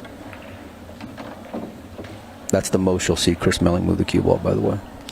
Yeah, he got it slightly wrong, didn't he? Yeah. Just had to work a good cue ball there, but nicely done. But I like it though, no emotion. He knows what he has to do, and like it's just a hanger. He puts the 8 ball in the hole and getting back in this game here.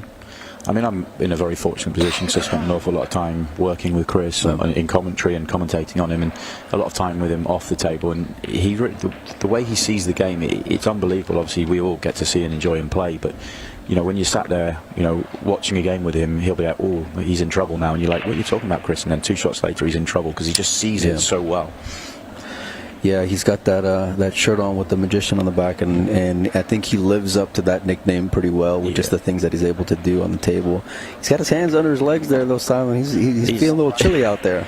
Yeah, I mean, it's humid here in Louisiana, but and pouring down rain, by the way. Oh, is it? I haven't been outside all day, but in the convention center, the AC's on, and it's not warm out there. You see quite a lot of players with the Under Armour on, keeping themselves warm. I got a jacket on myself. I know the feeling. Yeah, you got to make sure you're comfortable, but nevertheless, he's still able to do what he's capable of. And here we are, Jeff DeLuna, that monster break that he's infamous for. Is he going to come up dry? Though 7-ball is in. I love watching that break. I just watch it all day. Yeah, I think these are the type of players that fans want to see.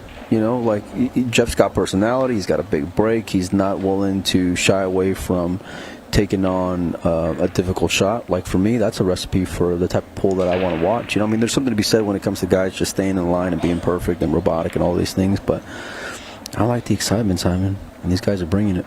No doubt. Great layout again.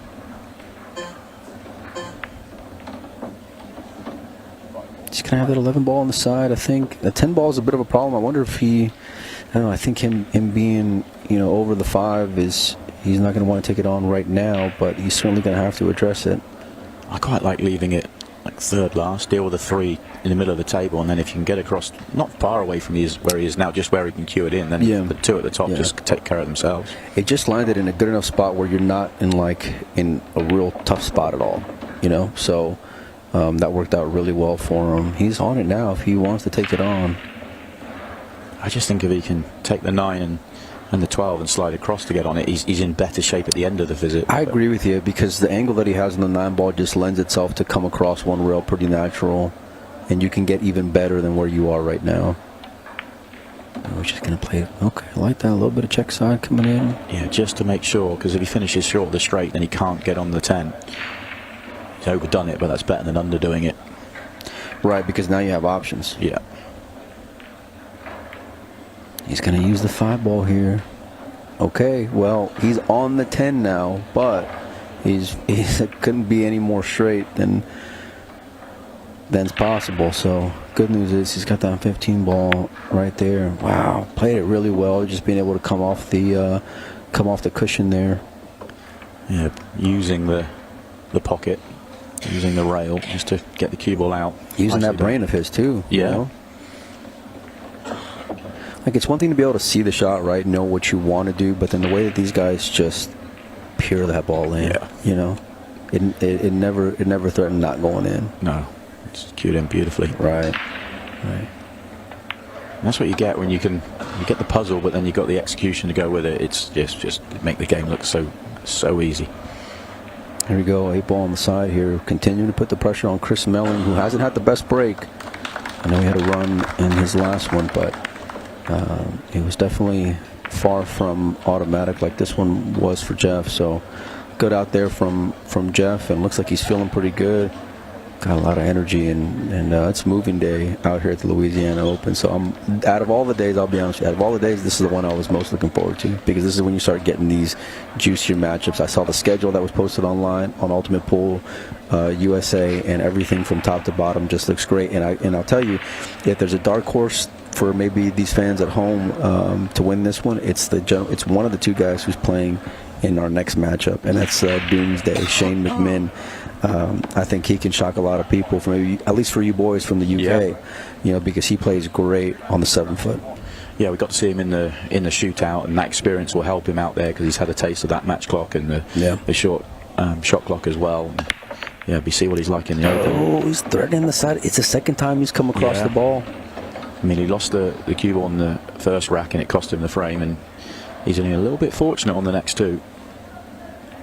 Yeah. At the moment, they're both both are playing at such a level. It feels like who gets the chances is going to take this one. At the moment, no doubt that Jeff is breaking better than Chris.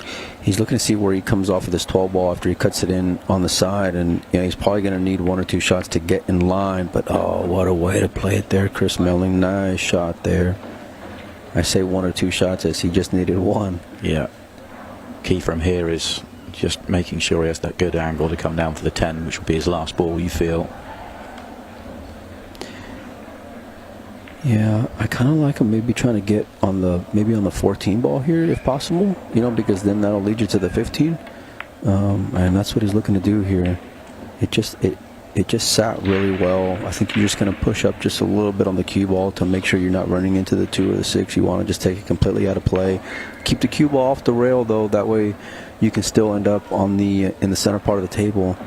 I don't think he got the angle that he was hoping for here though, Simon. I think he wanted to be a little bit more on the inside. I think he'd love to have been able to get rid of the 13 and then do what he's doing here, but he didn't have the angle to do it, so he's having to make sure. Yeah, good shot there from Chris. And this is perfect. Yeah. Just draw it back down past the 8.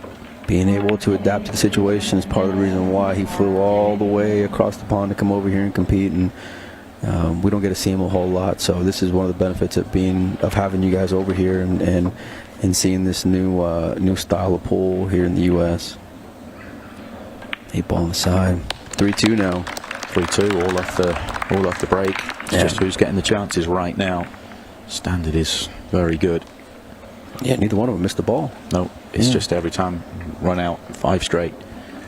And some good stuff out there. This is going to go. Well, it's going to be fascinating to see how deep this one does go. Can Jeff make a ball and keep separating? He's got that kind of slight edge at the moment because it's his break next. Well, Chris has to get served back first, and that's what you're hoping for. But the problem is you keep on coming across the break like the way that Chris has. Even if, let's say, Jeff were to lose, his serve, I think you'd still be a little comfortable just seeing what you've seen from this point from Chris. And obviously, after the break, he's been phenomenal and just a genius. But he's got to get that cue ball tightened up here because it's been an issue.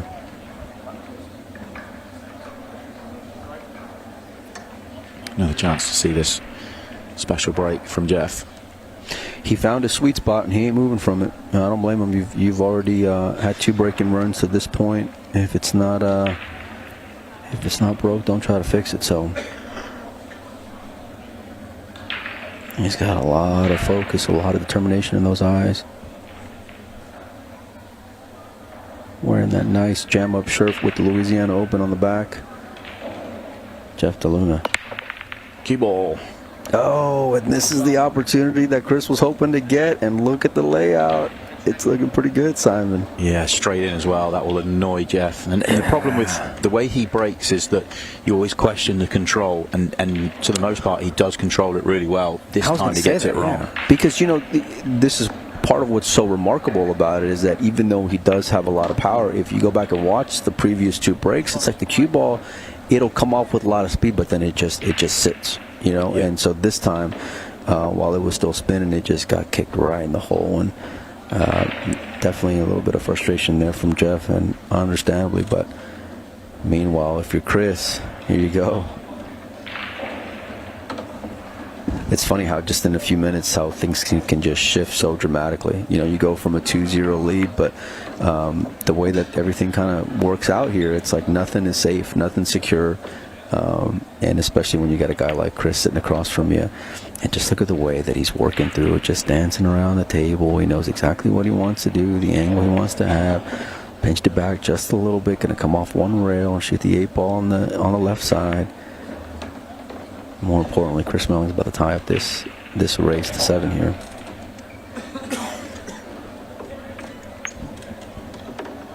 Great shot there from Chris. Well played. 2 scratches have been the story so far. Halfway through. Yeah, it's been, the standard's great, isn't it? It's just about the chances, and right now, 3-3, it's nicely poised, isn't it, as we go deeper into this match? Well, it's about what you expect when you see these 2 players, on the list of who's coming up to play. So they're certainly living up to the bill, and this is personally what I was hoping for when I saw the list online this morning of the scheduled matches. I get to see a lot of these guys, so I'm a little bit more spoiled. These two gentlemen in particular, I don't get to see as much, so it's even more so. And even, especially after yesterday, and then of course Chris the specialty, it's like I was really looking forward to this, and this is exciting stuff here. Chris Meling at 3-3, he won the lag, he got his serve back. Now he's looking to take back control of this matchup here. The cue ball's threatened a couple times in the side. This time he hit it a lot more square, and look, it got kicked in the side on the opposite side as Jeff, and the drama just continues here. Yeah, huge frustration, and he's showing it. You can see it. Yeah. You can see it in Chris. All he can do is laugh and shake his head. Now, how unlucky was that? Because that was the best break he's had. Yeah, that's the first one he's really got right. Yes. It's just, I mean, if he'd scratched on either of the previous two, he could have no complaints. This time, he's got the opposite side of it. Absolutely right. Yeah, absolutely right. And one of the twists that you'll see here with Ultimate Pull, they have to put the cue ball in the kitchen, but you can shoot the other way, just like Jeff did there. And I tell you what, man, this match has just got me on the edge of my seat, all the back and forth. It's all come down to the break, though, because, after the break, both these guys have been playing so well. I would not be surprised to see either one of these two, win or lose, make it back to the final. In other words, the loser, I should say. I wouldn't be surprised if they made it back to the last match. So, but you get the sense on the way, because it's two big players playing against each other, that they know when they're breaking as well how big that shot is. And yeah, absolutely. And I think even more so for a guy like Jeff, because this is not his natural environment. This is not an arena that he's necessarily comfortable with, as he used every inch of that pocket there. I think this will serve him a lot more than Chris, because Chris plays this game pretty regularly. He's used to the pressure a lot more, and so this will serve Jeff better in the long run, I feel like. But you gotta finish the task first.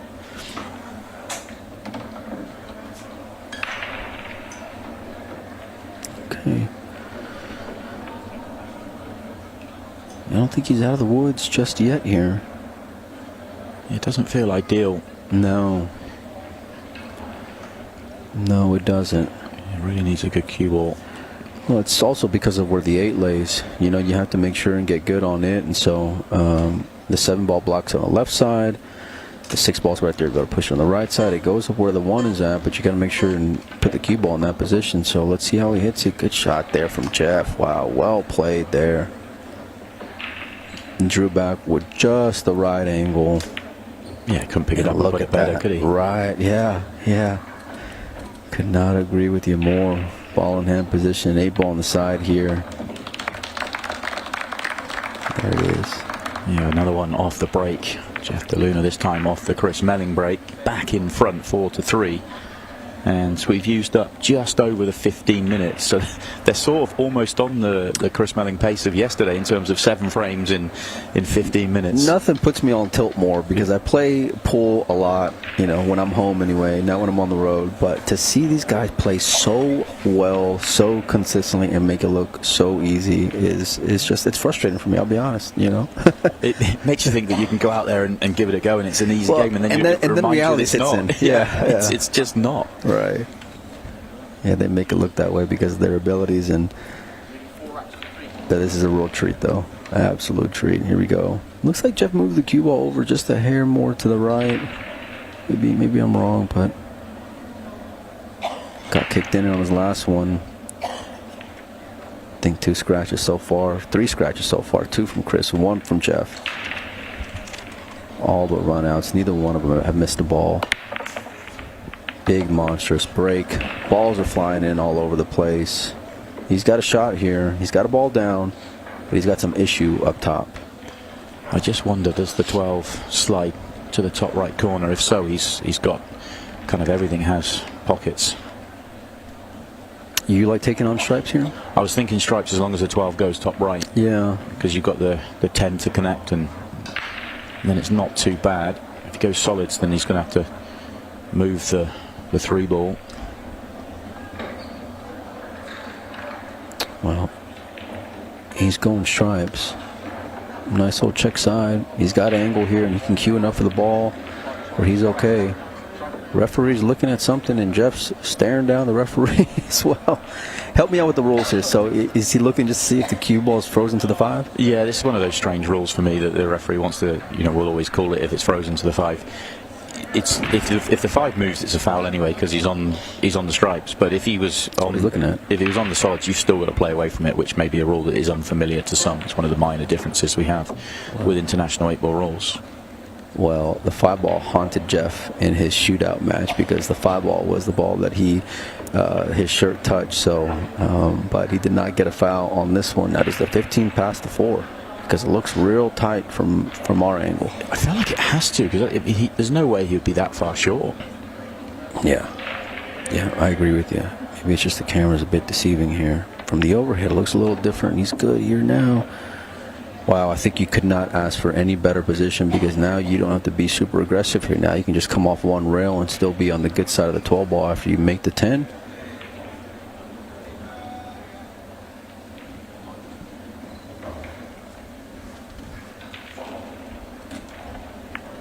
Yeah, just like that there from Jeff. Did he overrun it just a little bit? His face, he doesn't look in love with it, but I think he's okay.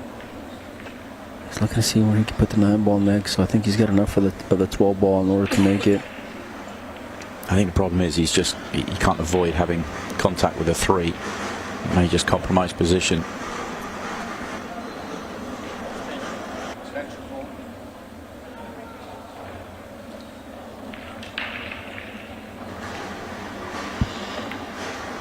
He could just use the pocket. And that was intentional. Yeah, He wanted to hold for that angle there. And the execution was just great because you moved the cue ball just enough for you to be able to get all the ball, right? You're not on the top of it. You're not, just on the bottom. You got every part of the ball to work with the cue ball there. Jeff DeLuna, the tactician that he is, picking apart these racks, back on a 2-game lead here. Yeah, it's swinging, isn't it? Because Chris would have felt good about getting back all square, and he's had to sit and watch since. Yeah, this is emotional stuff, man. Like these guys are going through the ringer here, ups and downs, and I'm back. I'm in the. Oh no, I'm not. Get kicked in. There's a lot going on, and all Chris can do is just wait and see what he ends up with after the break here. And it's frustrating when Chris is playing at such a level here. He knows he's playing well. He just can't get the chances he needs. Well, I think a lot of people would have favored, him as one of the favorites coming into the event, and rightfully so. I think yesterday he proved why, but just the way that this match has gone just proves how up in the air this tournament really is. He's got a ball down. He's got a cue ball right in the center there, and everything looks pretty decent. The 2 ball is opened up just enough to be able to make it in. Yeah, that's the break this time. He doesn't get kicked in off. The last 2 he's hit really well, so I think he'll be happy that he's started to find the break now. Yeah, the problem is your opponent's two frames away from getting the victory, so you're still going to need a bit of luck. Don't take this rack for granted, though. If you're Chris Meling, you got to make sure and get back within 1. Yeah, it's sort of one shot, really, isn't it? It's just a case of land on the 2 nicely, and he's essentially going to get out from there. Yeah, but look at him. Like if let's say you take the scoreboard off the TV, right? Like you wouldn't know if he was up 2 or down 2 just from his demeanor, and that's what I love to see. Yeah, he's worked hard on that. Actually, he's really impressive. He's very kind of stoic in his chair. He will show emotion immediately after a shot. Like the break more than anything else. But once he sits down in his chair, it's just stare into space and kind of wait for the next chance. It's remarkable stuff because it's so difficult to do. You being down 2 adds more pressure. You wouldn't know he's down 2 just because of the way you look at him right now. A little bit of drama here. We're being cued over the 12 ball. You got to like his chances, and he does put it down. Yeah, another one off the break. It's all 12 seconds. Yeah, every single one. 9 frames in, well, what are you at? 19 and a half minutes. It's pretty good going. Sort of just over the 2 minutes a rack is it's good pace. Yeah, about what you expected from these 2 guys. And You've been watching a lot of these guys play, and I asked Collins earlier, but who would you say out of all the players you've seen compete to this point, who do you like getting through to let's say a Final Four? I think Tyler's improving round on round. I mean, I think he was solid from the start, but I feel like I interviewed him after his last match, and he was, he said he's not played an awful lot of bar box, and he's just sort of getting the patterns together and everything else. And I think he's going to be right there. I mean, he's obviously the first player into the final qualifying round, so it's easy to say. But you like the winners of the next few games coming up, because we've pretty much got big names against each other for the next 4 matches. Maybe there's a couple outside that will certainly be there as well. Yeah, and that rationale why you said, cue ball was looking to get kicked in. Did he get a ball down though? Let's see, 3, 6. Yeah, he has. Yeah. Oh yeah, he did. Okay. Him not playing a lot of bar box was the reason why I'm real surprised to see where he's at, and just him being so comfortable, out here and playing very well. I know he grew up in the Midwest, so they got nothing but bar tables out there, but I just haven't seen him play a whole lot. And it's been a surprise to me, surprise to Collins too, because he gave that same name whenever I asked him that question. Meanwhile, Jeff looking to get on the hill here, Simon, and a little bit of drama with the cue ball, but he's looking real good. Yeah, it's another layout where we've seen very few clusters. There's been the layouts have been all about the patterns. It's not been about breaking out any balls pretty much all the way through the match. Yeah, I think it's a combination from the smart rack that you guys have, plus the 8-ball being racked on the spot. It seems to where everything just opens up beautifully at points. And even if there are like issues throughout, it's like there's only maybe 1 or 2 balls you got to address at most. Where I feel like if you traditional head ball on the spot on the bar table, you get a lot more clusters. At least from what I remember. Nice shot there from Jeff. He doesn't look too happy though. He looks okay to me. Looks natural, really. I wonder why he kind of let his arms down. Yeah, I wonder if maybe he's thinking he wanted the 7. He wants to be straight in, but I was thinking 7 last. I was thinking, now he is. Yeah. It's a good problem to have. I'll put it like that. Yeah. I wish I had his problem. It's not really an issue, is it? No. It's just playing to perfection is what he wants. Yeah. I think he'd like the 9 to have got a few more rolls there, just so he can just go stop, but he's really not in problems. Yeah. Great at taking what the table gives you and being able to adapt what you need to do. Yeah, it's a good point. I think too many players kind of get so fixed on their pattern and they have to stick to it rigidly. The pattern has to evolve, because your cue ball's always going to be, you can't be absolutely 100% on every single positional shot.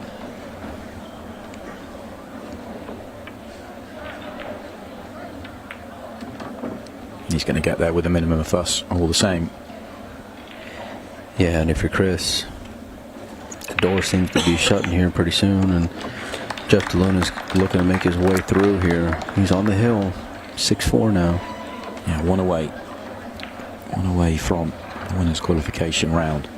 So what's the schedule of matches looking like the rest of the day? I know everything's kind of planned out. There's another 4 more TV table matches? Yeah, 4 more tonight. We'll be back at 7 p.m. Oh, so this is the last match of the session? No, there's 3 more games after this in the afternoon session.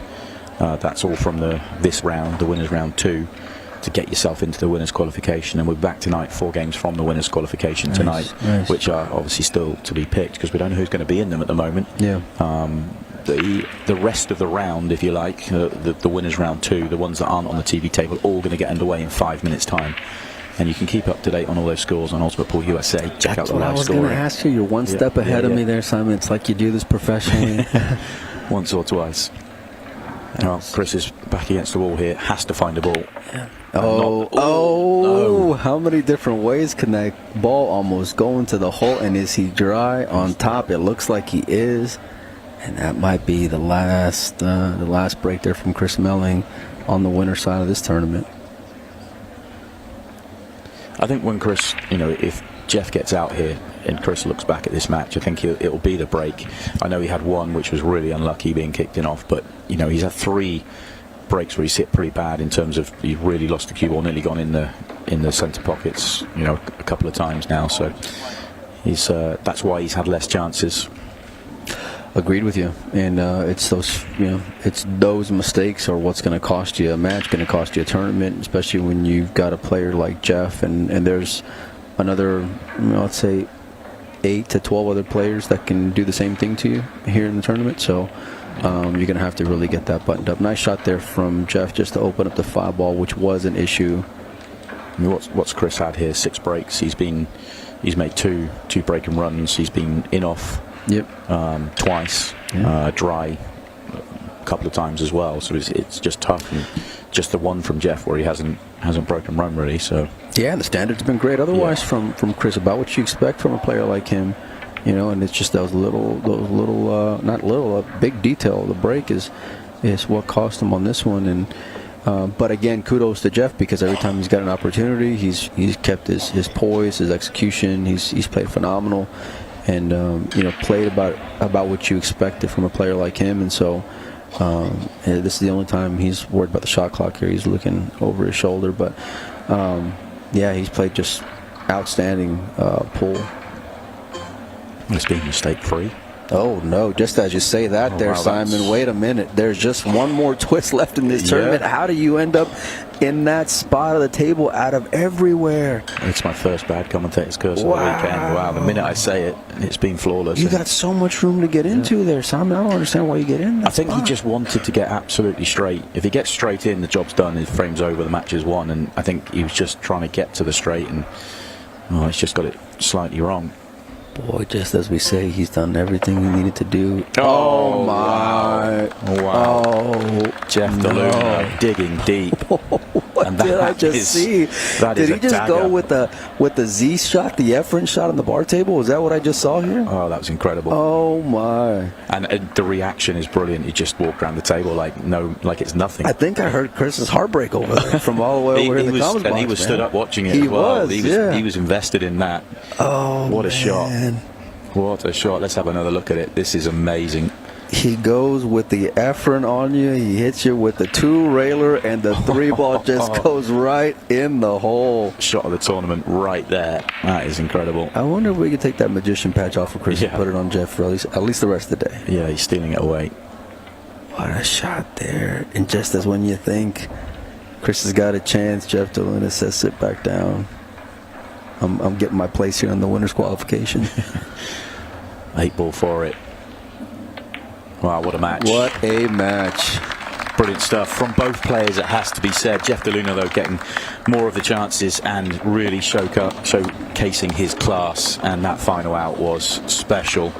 Amazing stuff. Chris Meling, he has to go into the loser's side. He's going to have to win a few matches to get himself back into the last 32. Jeff DeLuna, he just has one more match to win, and he'll be there. We'll chat with him after this.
Well, welcome back out to the arena now with Jeff DeLuna. Jeff, congratulations. Fantastic match. Brilliant standard. What was that like? Actually, I just trying to play well because I know my Chris Melling's a great player, and then just focusing every pattern. So It felt like the match was, you both played so well, Yeah. it just felt like whoever got the chance after the break was going to win the rack. I mean, you both made it look easy. And how important was it then to really focus in on that break, which obviously you've got a great break anyway? yeah, actually on this match, these tables you need to make the ball because everything's gonna be easy. So it's small table, so anybody can have chance to win. I did you pretty dirty on commentary because I was saying that both of you have been flawless. There wasn't a mistake in the match, and then you hooked yourself on the ball. But you came up with that. That was a special shot to win it. Yeah, I cannot survive on that shot. So, but if I make the 2 rail on kick, and then I have a very good position for the side back, and then I got it. Yeah. Maybe I got a lucky shot. No, amazing shot, and then obviously what a way to go ahead and win the match. Yeah. So That's why. it puts you into the winners qualification match, the last match to get yourself into the single elimination last 32 is where you want to be and march towards the title. Yeah, of course. The game in this, the level you're playing, the game's in the right shape to potentially go on and take this one down. Yes, of course. Yeah. Well, we're loving watching you play. Congratulations on a thank you so brilliant much. performance, and we'll see you again. Yeah, see you. And we will be back after this short break. Plenty more matches on the way.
Welcome back, everybody. Ready for our next matchup.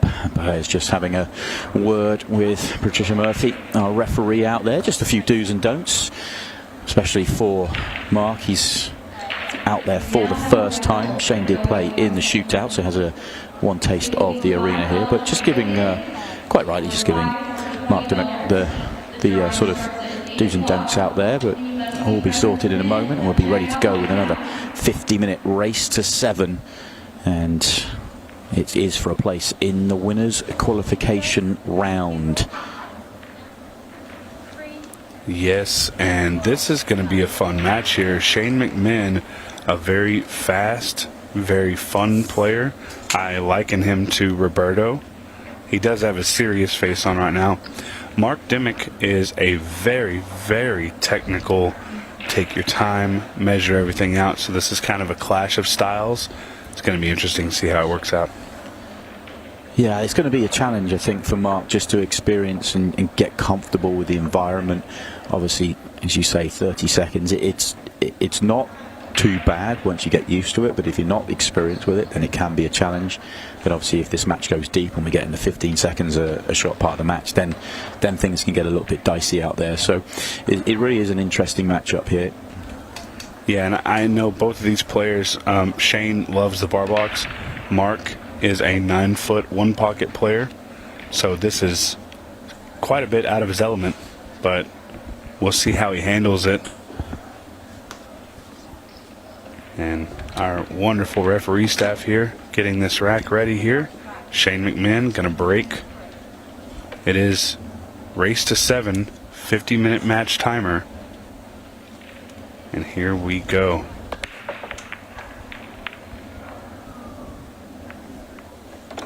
Ball on the break. A little messy here. No shot on the stripes. Shane taking no time to shoot at the solids. And unfortunately, maybe went a little quick there. Unable to pocket the ball. Mark Dimmick up for the first time.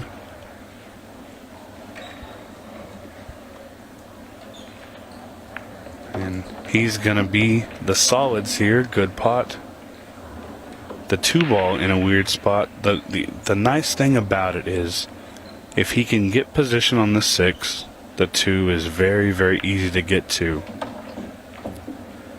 And it looks like he's going to play a really nice pattern here. The 3 to the 6. And then 2, 4, 1.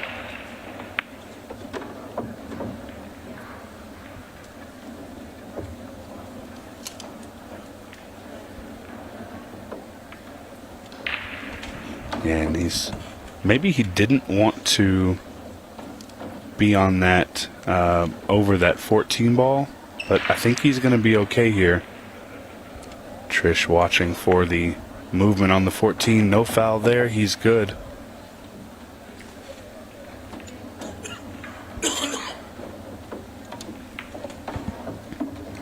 And Simon, what a match we just had here with Jeff DeLuna and Yeah, high Chris quality. Meling. I mean, two players that just made the game look incredibly simple. Every single frame was a run out from the break. It was just a case of who could get the chances off the break. Yeah, a lot of firepower we've seen. Tyler and Roberto, Chris and Jeff. There's also another. Ooh, that was a little touchy there. Mark Dimmick takes the first rack. Another good match we have going out in the playing area. Billy Thorpe and Ernesto Bayawa. I can't wait to see how that one's going. And here we are. Yeah, these are matches from this round, the same round as we're watching and have been watching for the last couple of matches. So winners of these games get themselves into the winners' qualification matches. So there's some good matchups there. And you can follow all these scores at ultimatepoolusa.com. Here's a couple big ones that jump out to me. Ernesto Bayawa up 1-0 against Billy Thorpe. Shane Thompson up against Drew Martin. And Jamie Taylor from East Texas up against Damian Pongponic from Washington. Yeah, from Jam Up as well.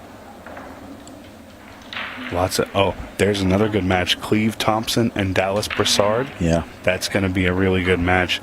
And you can always tell when you walk in, if you're not sitting in the arena, there's huge crowds in certain parts of the convention center here watching these matches.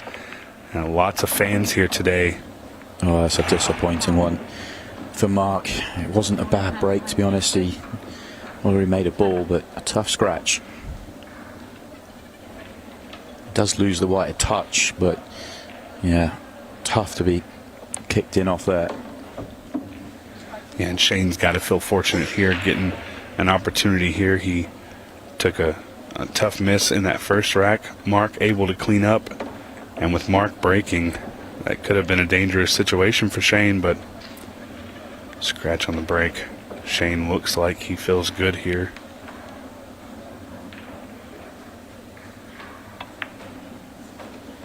Great shot there.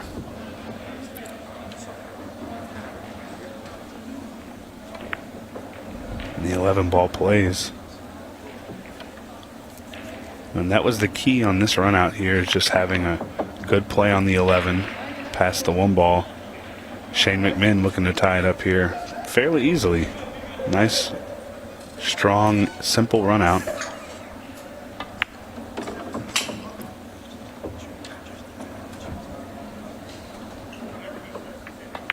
And Shane drops the 8 ball. It is 1-1 in quick fashion here. Looks like we're in for a great match.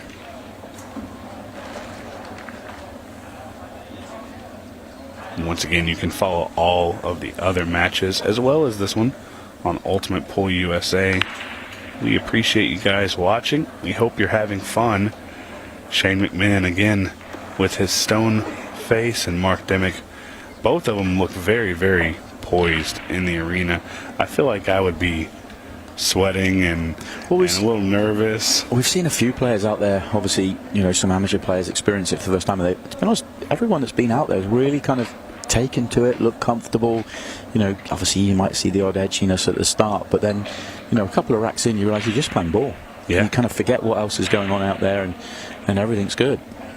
And if you can manage to make everything else disappear, the cameras and the crowd and everything, and that's when you know you're going to play good, is when everything else disappears. And I feel like that's what Shane McMullan is going to do here. He's going to just look at the table and play 8 ball. Needs to make a ball here. And was able to put one down. This is tricky, though. The 12 is not in a good spot here. Maybe opting to play the solids.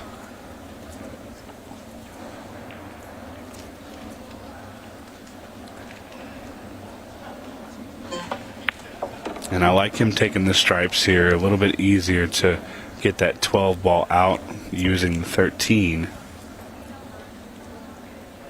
But that is the key. And unfortunately, with this setup, I think that's going to be his last shot. And really, you want to make sure that you get set up good on that breakout shot, because you only get one chance. Yeah, and it's interesting, really. The match we've just seen, there was, well, the need for a breakout shot was not really there in any frame we saw. I mean, it was just maybe once in the whole match, and immediately we're seeing it here that players are having to, I don't know if that's down to the break or just the nature of the game, but interesting that that's happening early. And really, with Chris and Jeff, that was the first time that we've had that where the breakouts really weren't needed. Everything was kind of laid open. We saw, obviously, Chris last night in an absolute stellar performance against Jamie Ingraham, playing 7-0 in, 14 minutes? I think it was just under, yeah, which was just insane when you consider the first round was about 4 minutes long. Yeah, absolutely crazy. And that, Chris kind of had everything laid open and was good. But other than that, we've really seen some tied up balls and some weird layouts. Which is kind of what you expect on the 7-foot table. You kind of expect it to be congested and you're having to play the breakout and get creative. But yeah, the last match we didn't see that too much.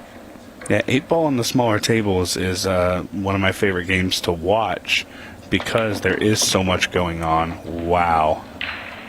Great shot there from Mark.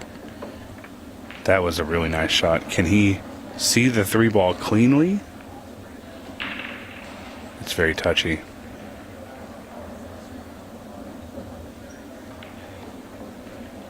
He must not be able to play the 3. What are we seeing here? He's going to play safe. Yeah, just deciding to wait, be patient. He's got good control of the table. I think that's definitely a little bit of his playing background, playing a lot of strategic pool. A more aggressive player would have gone for the run there, but Mark recognizing that Shane's in a bit of a spot here. Gonna test Doomsday, and it worked out. Shane McMahon tried the cross bank with the carom off the 14. It did not work out for him, and Mark here, ball in hand.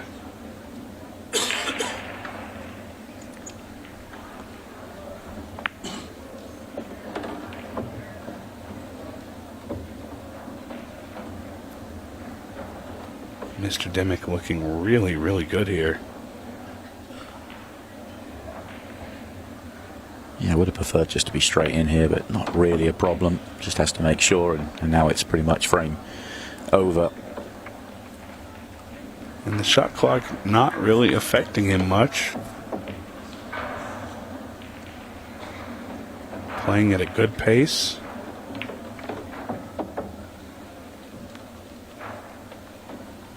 Maybe wanted to be a little flatter on this.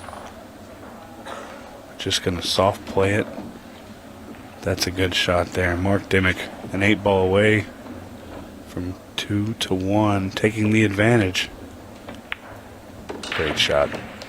And he started the match really well. And it's always good to see the control as well. And, we see a lot of players that, the game is ultra aggressive. And we see players, just go at it all the time. He's decided just to pull back and keep it slower. Interesting, and actually this is huge. He has been docked the frame there. He racked the balls up before the cue board stopped moving. It's cost him the frame. Oh no. Very unfortunate there, but maybe just a lack of experience in this TV arena. Yeah, hopefully we get to see that again, but when he pots the 8-ball, the cue ball's still moving.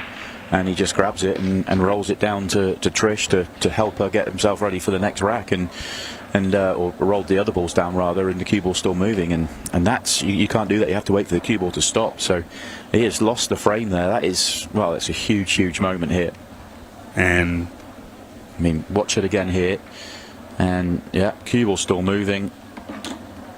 He grabs the balls. Is unfortunately loss of frame or loss of rack. Unfortunate there.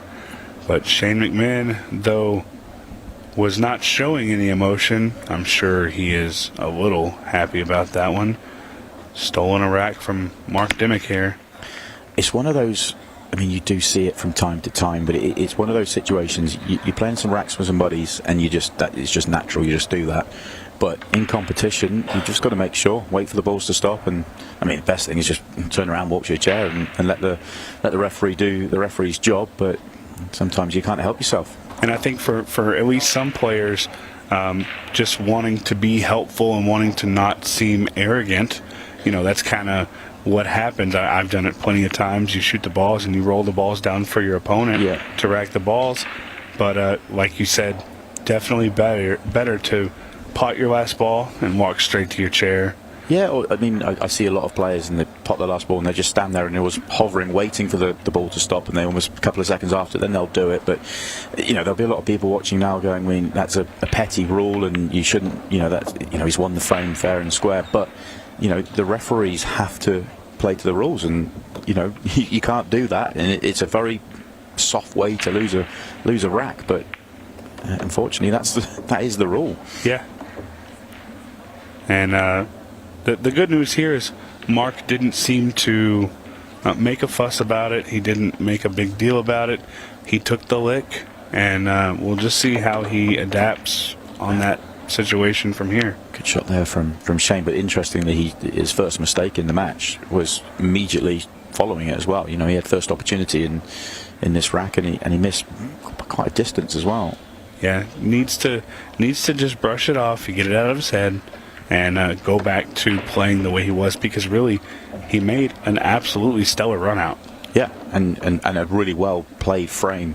He controlled it. He didn't just chase it.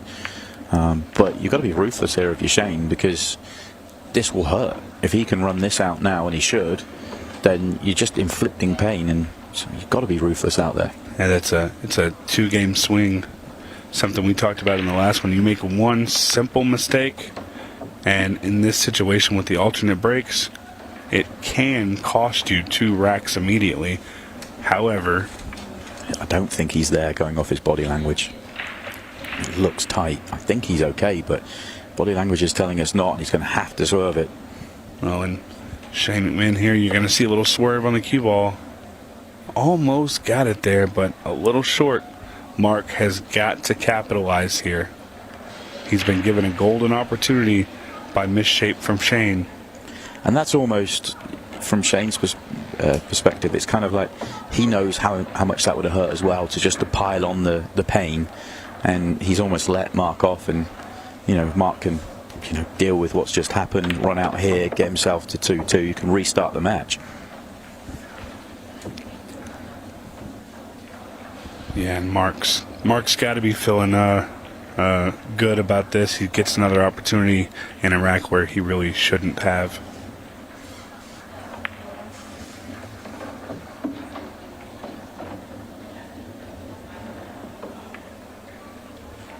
Just wants to work out the best way to run these 3 balls.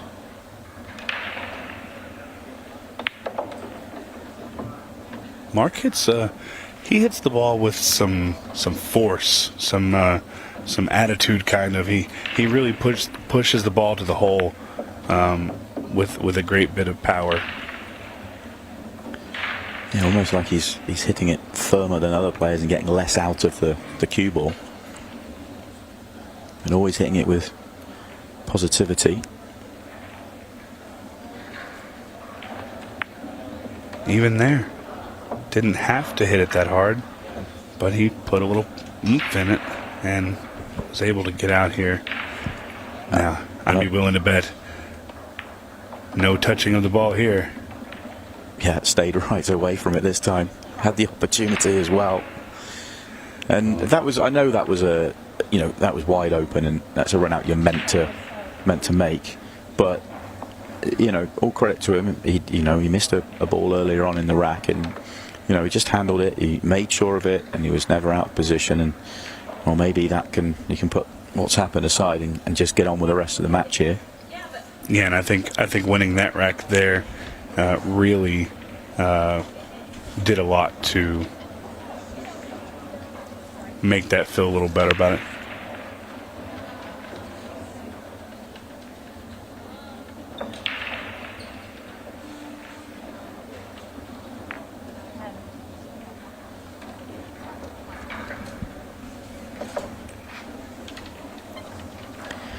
Shane McMullan then with the break here in rack 5.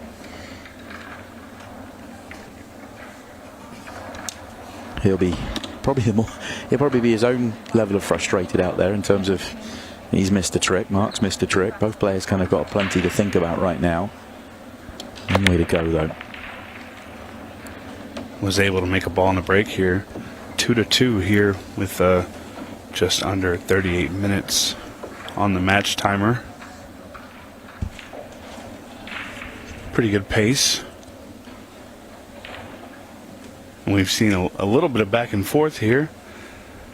So I feel like this is really important for Shane to get out of this rack. Don't let Mark at the table try and kill some of that confidence that he gave Mark in that last rack. And he's got the layout to do it as well.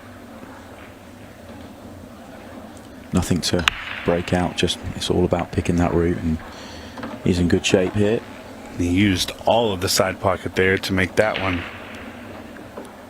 The 7 ball here is the most important shot of the run. He's got a little angle on it here, but I think he's taking it with the extra angle because he doesn't want to make it worse by shooting the 5 first.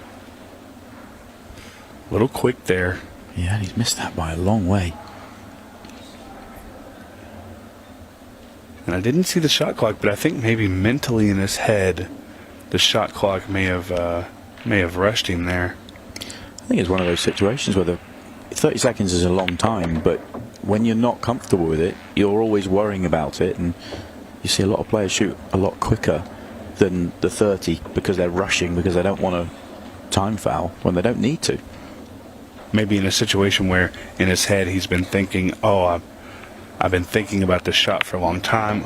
I don't know how much time I have. Maybe he hasn't looked at the clock. And well, this is that's not great from Mark, but this is a strange situation because there's a huge clock out there. Players should know exactly where they are at all times.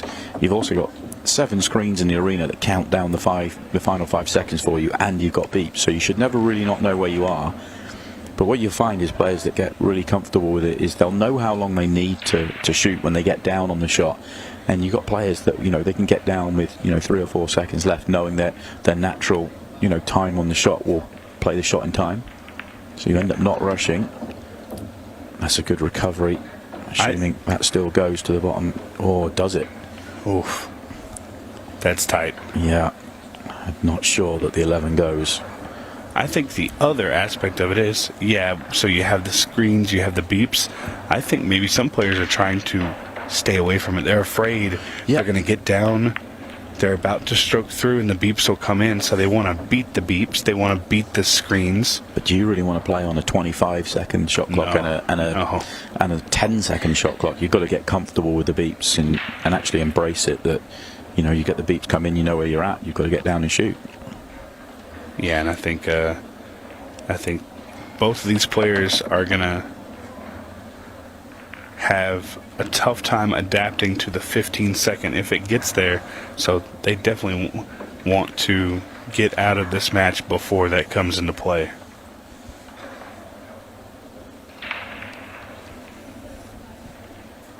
And what do we have here?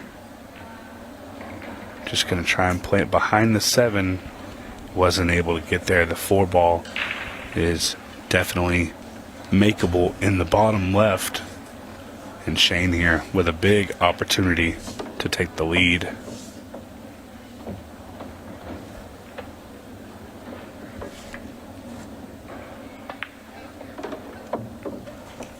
He hit that ball really well. And I really like the way he's doing this. He is going to play shape onto the 8 ball, probably from the left side of the table. And just in case anything crazy would have happened there, say he missed that ball, he completely blocked the 11, so He's really playing smart there, and a great out by Shane Doomsday McMullan.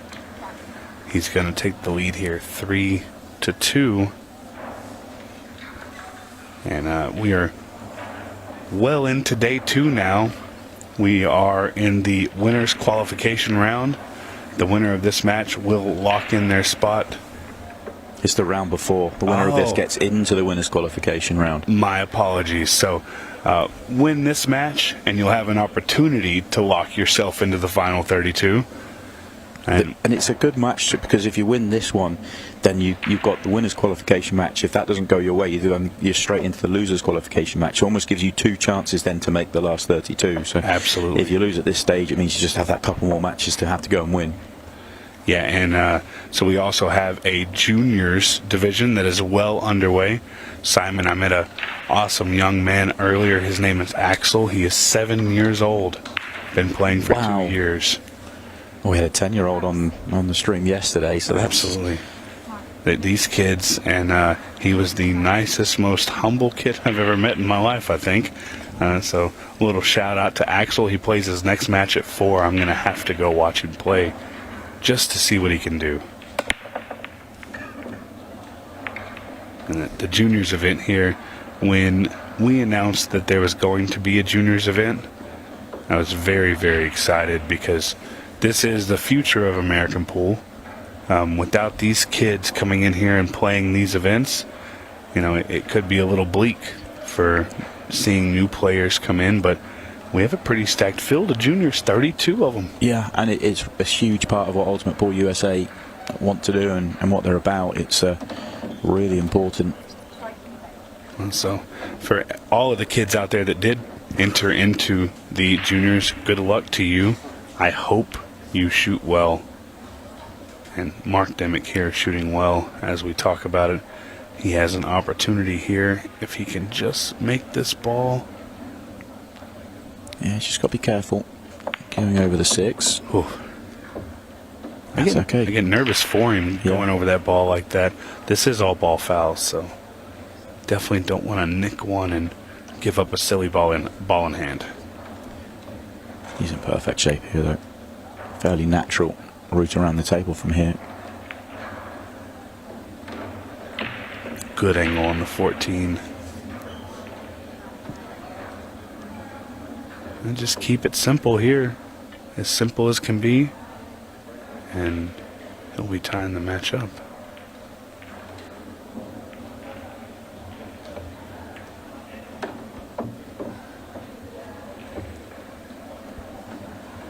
Left himself a pretty good shot on the 15. Just needs to get shape on the 13. Yeah, he's there. That's nice.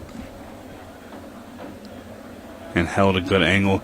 He's just gotta not end up behind the 1 ball on this 8. Oof. So just use the 1 ball, get it out the way, and simple enough.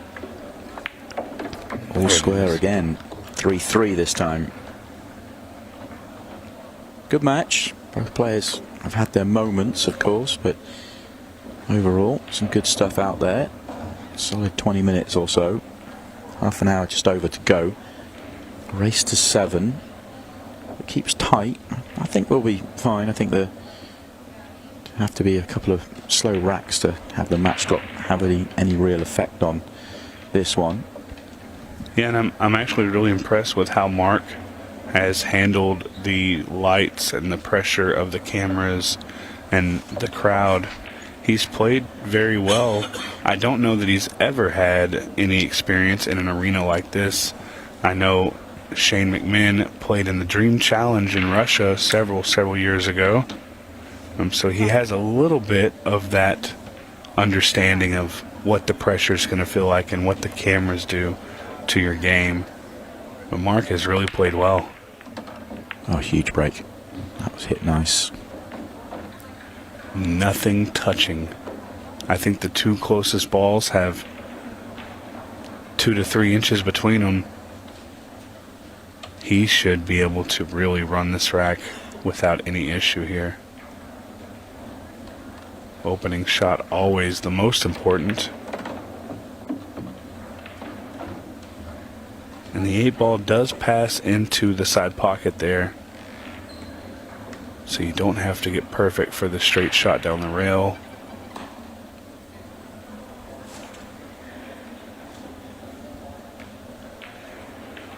It's such a good layout. You can go a few different ways about this one, and sometimes you just got to make sure, pick your route, make your mind, and just flow through it. And don't be afraid to deviate from your plan if you end up funny. That's what I always tell the players that ask me about the patterns. I'm not the best pattern player, but always be willing to deviate from your plan if you need to. That was a little close there. Shane eyeballing the cue ball as it comes across in front of the side pocket. He came out well. 13 ball going to lead into the 8 ball. Oh, he got a little straight on it. Yeah, he got a little fortunate there, and although it's still not easy from here, can he hold? He can. Oh, great shot. Yeah. Yeah, really wanted to not have any angle on that ball, but he played it well. And yeah, easy run out for Shane McMahon. 4-3. Yeah, you get the sense this one might be tight all the way through. That was an excellent break and run from Shane, who keeps leaving his well, they both keep leaving their chalks on the table as we check out some of the scores in the winners round 2. Yeah, this Tony is Chowan off to a fly there. He's one away already, flying along. Ernesto Bayala and Billy Thorpe might be the match to watch if you're out there. 2-2, and let me see here. Jonathan Hennessy up 4-0 against Charles Evans. Cleve Thompson, Dallas Brassard keeping it close. Simon Pickering all the way from Canada up 4-1 on local Mark Morvant. Yeah, all those scores are available on ultimatepoolusa.com. And yeah, you definitely want to go follow your favorite player and see how they're doing. Meanwhile, we have a great match here in the arena, and I'm ready to see what happens next.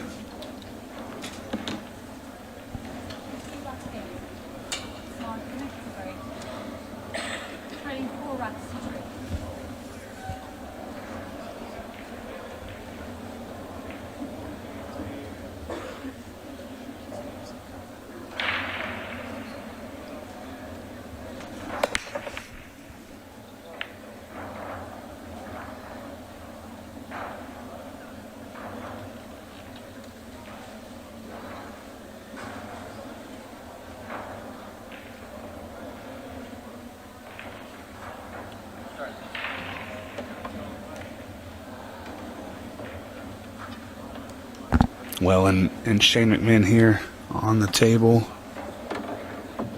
And he's got an opportunity here to extend his lead. Just needs to work out a few balls.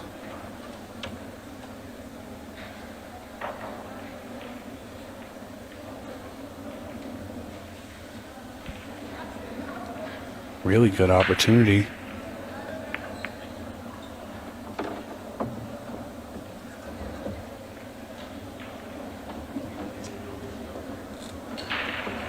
Just got to make this ball and get a little shape here. Ooh. That might come back to haunt him. That could be a problem. Yeah, and that 9 ball's really the issue here. He's going to have to find another way to do it. I think he really wanted to be able to do something right there, but it's not going to happen. What do you think here? You think he may try and give himself some angle on the 12 and move across the ball to try and, I don't know, this is tough. He's gave himself a huge amount of angle. Can he even get to the potting angle? Yeah, just about, but He's going to try and follow this ball in. yeah, does it go in the side? It doesn't go cleanly, but the 4-ball is at an odd angle. He might be able to follow that 9-ball right in. Yeah, There just we like go. that. It's a good shot. Definitely not an easy one, but he's going to do that and go up 5-3. This is a winner's side match, so it is race to 7. And really, really good showing there by Shane McMahon. Definitely not the easiest shot to make. And you see there, Mark, very, very composed, just waiting for his next opportunity at the table.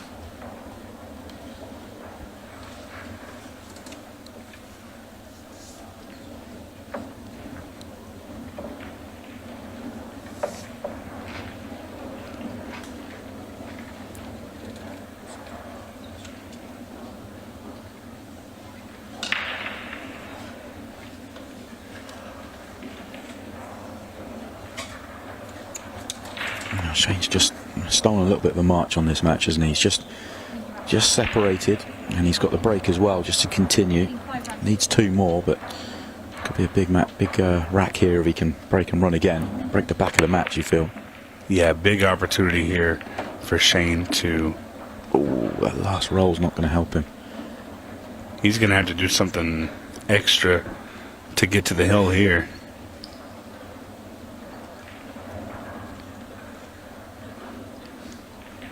I don't know what there is to do. Yeah, one of those frustrating ones, because you know you made a ball, you turn around, you put your brake cue down, turn back, and you've got no shot. As odd as it sounds, I might try and play some kind of containing safety here. Maybe try and leave my cue ball a little close to the 8-ball. I don't know. There's not many options. You definitely don't want Mark to have an opportunity at the solids. And I think he gave it to him. I think he can shoot this 5 in the corner. It might be okay. It looks tight. Oh, We'll find out here. we certainly will. And even if he can't see it cleanly, I think there's a possibility that he could attempt to either swerve it or use the rail. Oh, it's very tight. Very tight. Yeah, I think too tight. I'm not sure he can. He certainly can't make it clean. I think we might see him put a little swerve on this ball. He's also looking at...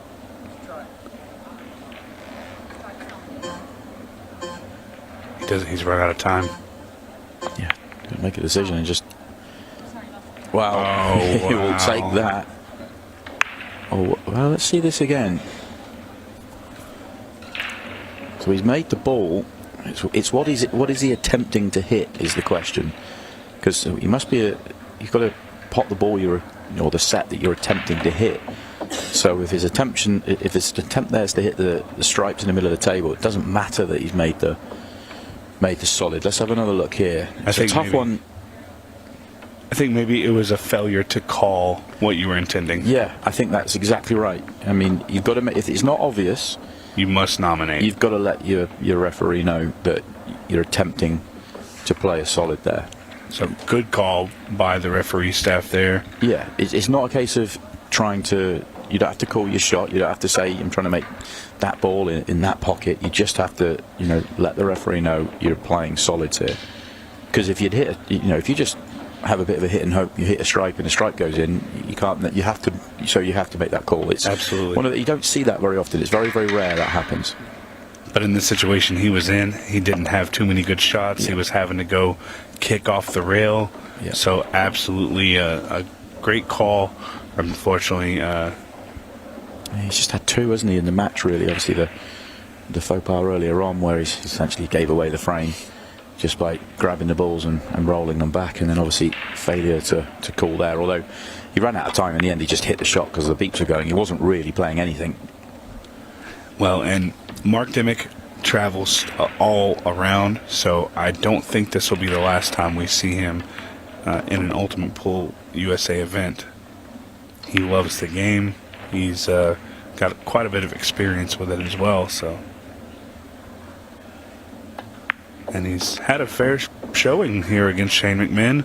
Shane just, after a rough start, playing pretty well. And the 8-ball drops. It is 6-3. And Mark has a large hill to climb to get back in this match. Yeah, and he's had some big blows, hasn't he, to take during the match, which makes it even tougher. He'll keep trying, but a long way back into this one. The good news is he's got the time. There is time available for him. And I feel like our referee, Patricia Murphy, has spent an awful lot of time handing chalks back to players here. Both of them just happy to leave it on the table, and she wants to keep the table nice and clean. Yeah, and we saw a little funny moment earlier. She handed the chalk to Mark, and Mark promptly handed it over to Shane because it was Shane's chalk. I think if I was Trish, I'd just let him go. Just keep a messy table. Although, joking aside, when you get, at 30 seconds, it's fine. But when you get down to 15, you don't really want to be waiting for your opponent to get to the table and get their chalk and get out the way. You kind of want the table immediately because you need every single second of the 15.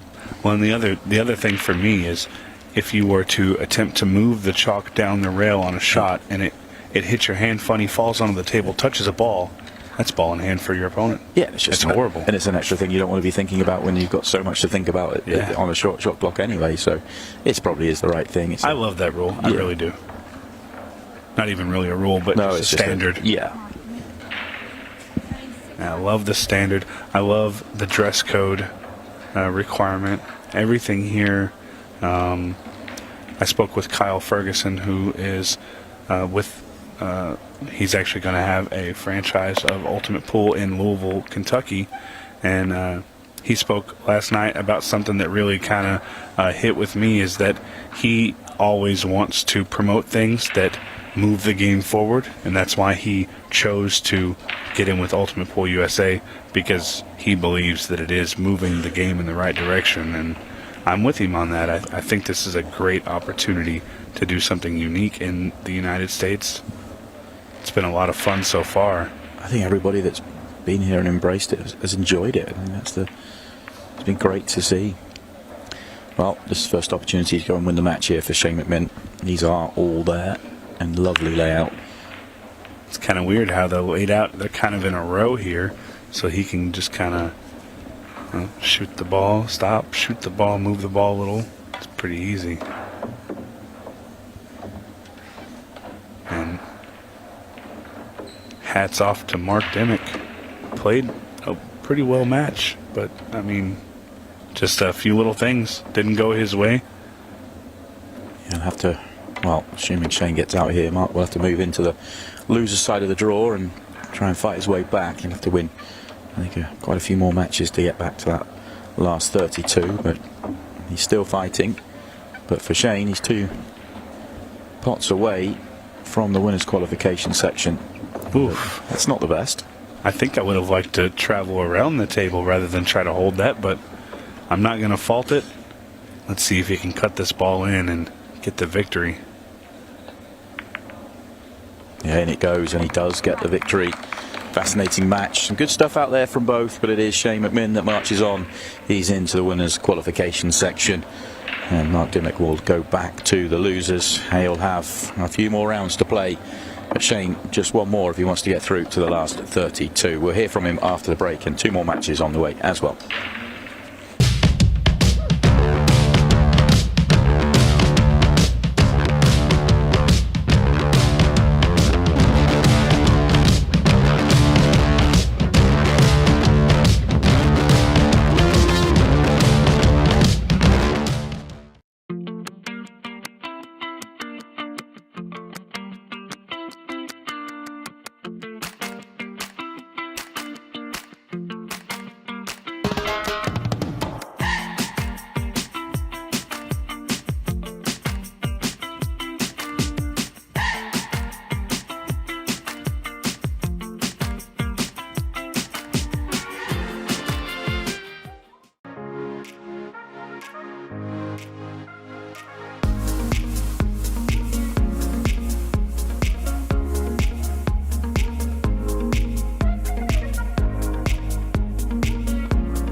There is the Louisiana Shootout champion, the first ever trophy winner with Ultimate Pool USA. Darren Appleton is back here in the Louisiana Open, and it's a big matchup here in winner round 2. He's taking on Christophe Lambert, and it should be an absolute belter. 50 minutes on the match clock. It's a race to 7 frames, and it is dynamite to get us underway with the opening break. He makes a ball. Who's going to get the first opportunity? Simon Webb and Collins Newey with you for this one. Great to have you back in commentary, Collins. How are you? Really excited for this one. I had to win an arm wrestle against Meling and Mike, which everyone knows that was easy. But yeah, really excited to see these two get off and show us some good stuff. Look at the opening shot here, though, from Darren. Really limited on his options here, and a lot of traffic on the lower left corner of the table. I think it's fair to say Darren kind of really built throughout the shootout. Got off to a slightly slow start, maybe in his own words said he wasn't really concentrating too well out there, and managed to survive, get through it, and then started to really build and find his best stuff as the tournament went on, which is a great way to go about it, really. You want to play your best stuff in the finals. Well, I'll tell you, I probably missed out on some of the best stuff that he did all night, because when he was down 4-1, and I was sitting in my hotel room watching it, I ended up turning it off because I didn't think there was a chance. I made a major mistake there. Yeah, huge turnaround. That was against Roberto Gomez. Not going to take this finish on because he's very congested. He is going for that second ball break, and it was a feature of the shootout actually. He did have quite a lot of congested layouts, certainly early on in the tournament as well. Looks like a pretty smart shot there. Obviously, Stripes pretty well dominating the lower left-hand corner of the table with the 15-ball cover in that pocket that the 2 is sitting in, and the 10-ball causing traffic for the 5-ball as well. So I think it's likely to see a few innings here in this rack. For you, what was the match of the day so far? There's been some really good performances throughout the day. You know, we've seen some good matches. I think the one that really stood out though as sort of special standard has got to be the Meling DeLuna match. Obviously, Jeff DeLuna getting the win, but it was flawless in terms of, well, the only mistake was made was a positional error from Jeff DeLuna, and he still got out from that position with a special shot. So. Yeah, I saw that unbelievable shot live. Actually, that was pretty wild. But every single frame was a run out off the break. It was very special, and he just got more chances than Chris did. They both played a great level. Nice little shot there from Darren. Not really changing anything for the rack for himself because he's got a really advantageous position with his grouping. And a good return there from Christoph, potentially creating a little bit of traffic for that 12 ball, other than the fact that the entire right side of the table is open. Everything in this rack is really dictated by the bottom left quadrant of the table. Looks like Darren might be going for a little developing shot here. And if he winds up on this shot, if the 14 passes clean to the 4 ball, wind up, blast it all open. See how this shot turns out. Oh, he's eyeing it up. You make contact with the 4, you're guaranteed to have, the next shot at the table. It's not guaranteed to open up nicely for him, but he's probably going to give it a good chance. Quite firm. Oh, he's gone the other way. He went really timidly. I guess not needing to do much. Unfortunately, the 3 ball covers the bottom right corner for the 10 now.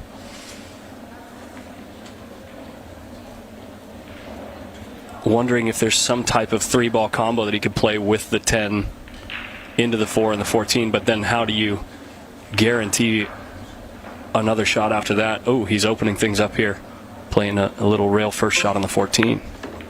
Oh, wow, he didn't go rail first. He went ball first, and it killed the cue ball. Yeah, digging pretty hard, isn't he? Trying to find a way. Obviously a very creative player, but this has been tough, although it's worked out incredibly well for him. Wow, he can see this 10 ball. Yeah, I mean, it's amazing. My first thought was he's dead, but actually you could see it. Yeah. And he's out. Well, he should be out. He's come up a little bit too far here, but still should be fine. He's just got to get the cue ball on and off.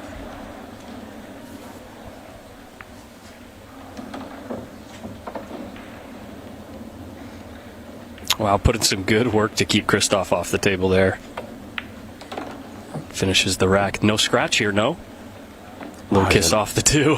Little fortunate there. Holds up his hand just to acknowledge. That was a surprise to see him hit the 8 like that, but it's all worked out. And, well, he dug pretty hard and he managed to get out, which happens from time to time. Little antsy first rack. You could see him kind of making some gestures with his face from his chair, knowing that he was mildly fortunate there, but I'm sure Christoph is ready to do his part. Big matchup here in this stage of the competition. I mean, this could be the finals, such as the standard, but we could have said that about 3 or 4 of the matches this afternoon. The dynamic of the tournament, I felt like it changed today coming in. We're seeing, the big names against the big names now. Right, yesterday it all seemed pretty one-sided, and today it's just a touch earlier than normal to get that many names up against each other. It's just the nature of being an open draw, isn't it? Because this could have been drawn out as round 1. It's a completely open draw, no seedings. And this is how it's actually played out. We've ended up with big names meeting early. And all the players that I've talked to have acknowledged the fact that if they don't capitalize against their tough opponent here in this round, and you go to the 1-loss side, most people would think, well, they're pretty much guaranteed to make it to the next day anyway. But the consensus with all the players that I've talked to is there's quite a few solid local and regional players here that are more than capable of causing an upset with the format and the smaller table. So they're very aware of the importance of this match. And also the fact that if you're playing, the stronger players would or like rather have the longer races, and if you're into the loser's side, all of a sudden you might be playing a kind of banana skin match against a really good local player that, and you're playing a race to 6, not 7. It just changes things. The other big thing for me, I always feel this in the double elimination tournaments, is this is the match that gets you into the qualifying match, which essentially gives you 2 chances, because if you go into the loser's side at any point, you've got to fight your way back in. You've got to win multiple rounds to get there. But if you get to the final winner's qualification, you're immediately into the loser's qualification round. So basically, win one of your next 2 games, you're in the 32. Yeah, you're essentially free rolling your first match. Yeah, really nice spread here for Christoph. Not many question marks in this rack. With the 9-ball laying quite nicely to gain access to the 8-ball to finish things up after he shoots this 11. I thought Christoph was fantastic in the shootout. I thought he played a really high level, but also I was really impressed with the speed he played at. He can be a slightly slower player, but he's something he's worked incredibly hard on. And he just lost a tough match to Tyler Styer. It was incredible standard from both. Came up a little bit short here. I figured he would play that stun shot and try to slide up to play the 9 in the side pocket. Narrow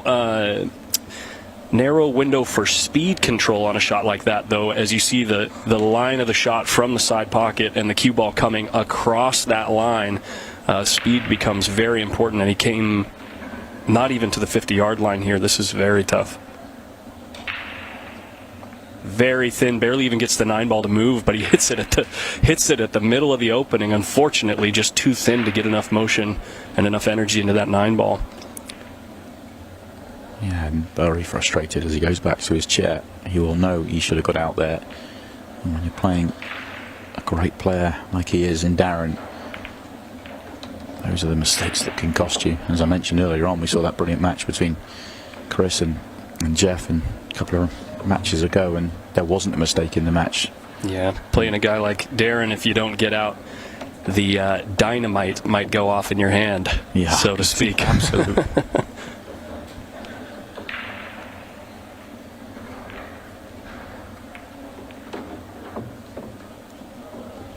Pretty simple things after this shot. I mean, he's got an angle to work with. He's a little shallow. You're going to see a nice solid stroke there to punch the cue ball up into the optimal zone, where now he's got options on almost all 3 balls if needed. So that's one of the main things about 8-ball, especially when there's not as much congestion on the table. When you're working your patterns, you want to work into zones where you have multiple options all the time, so you can kind of pick the best option for moving to the next ball. And beautifully done there by Darren.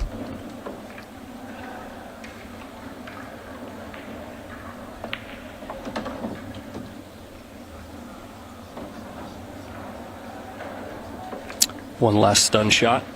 Either cinch the ball or slide across. Little cinch there. A lot of these guys on the smaller table, I see, really prefer the kind of softer touch and cinching the ball instead of letting it move a lot and slide around like you might see on a 9-foot table. Keeping it as simple as possible. Yeah. Economy of movement.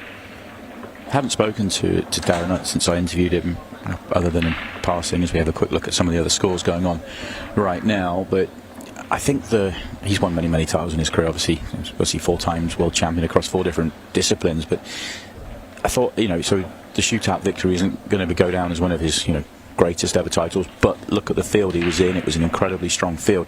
But because I think that the health issues that Darren's had over the last few years, I just think it might be a title that might mean a lot to him. It was back in the winner's circle on a big stage.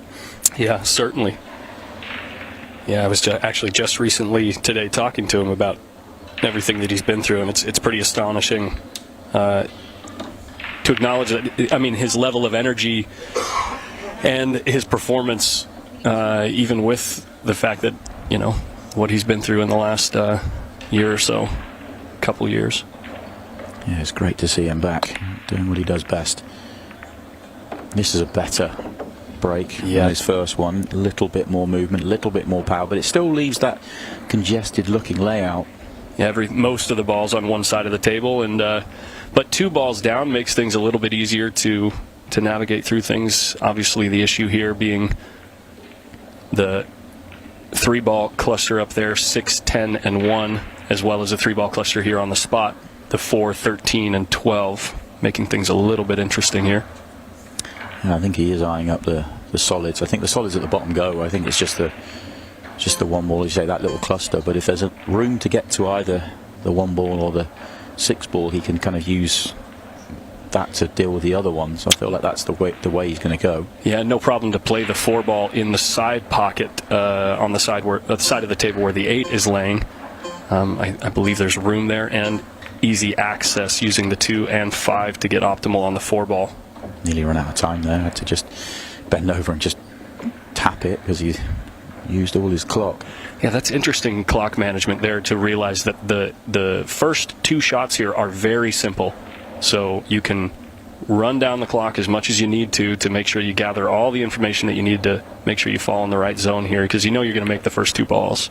Ooh, he plays the bank shot to keep the cue ball from moving. And he still didn't quite get the cue ball. That was frustrating. The first shot he was rushed, and I know what you're saying. He used all the clock so he could work it all out, but then he had to land pretty much straight in on that ball. That's why he's played the bank. And even then, playing the bank, he's ended up on the wrong side of the 4. And forced here to play a 3-ball combo. These are unbelievably touchy. If you're not familiar with the game at a deep level, so many things can go wrong here when you're talking about cut-induced throw, spin-induced throw. It's not only hitting the right spot on the ball, but also anticipating the extra slide that each ball is going to have after contact, because there's friction between the balls when they contact each other. So it's not as simple as aim, point, and click. There's a lot of extra stuff going on there, and understandably why Darren wasn't able to pocket the ball there. It was just what Christoph wanted to see, having made his mistake when he should have made it 1-1. He gets an opportunity in the next frame thanks to that mistake from Darren, and this is his chance to get on the board. Looks like he's just going to slow it down though and wait for a slightly better opportunity. I like that a lot, especially, the 9 does have a pocket on the upper right corner of the table with the 10 ball offering access to it, but just to be sure that you fall right in line, it would be a lot easier to do to start off with ball in hand. And this is a tough kick. Table can slide funny. Ooh, he gets its great contact. Now the 9 ball takes position underneath the 1 and blocking the pocket for Darren. Not what Christoph wanted to see. He still has control of the frame, but he was hoping to just have an opportunity to run out. Yeah, he left a really tough kick, and Darren hit it great. And there might be a gap here through to the 6, although what not sure next? I'm not sure what good it does. So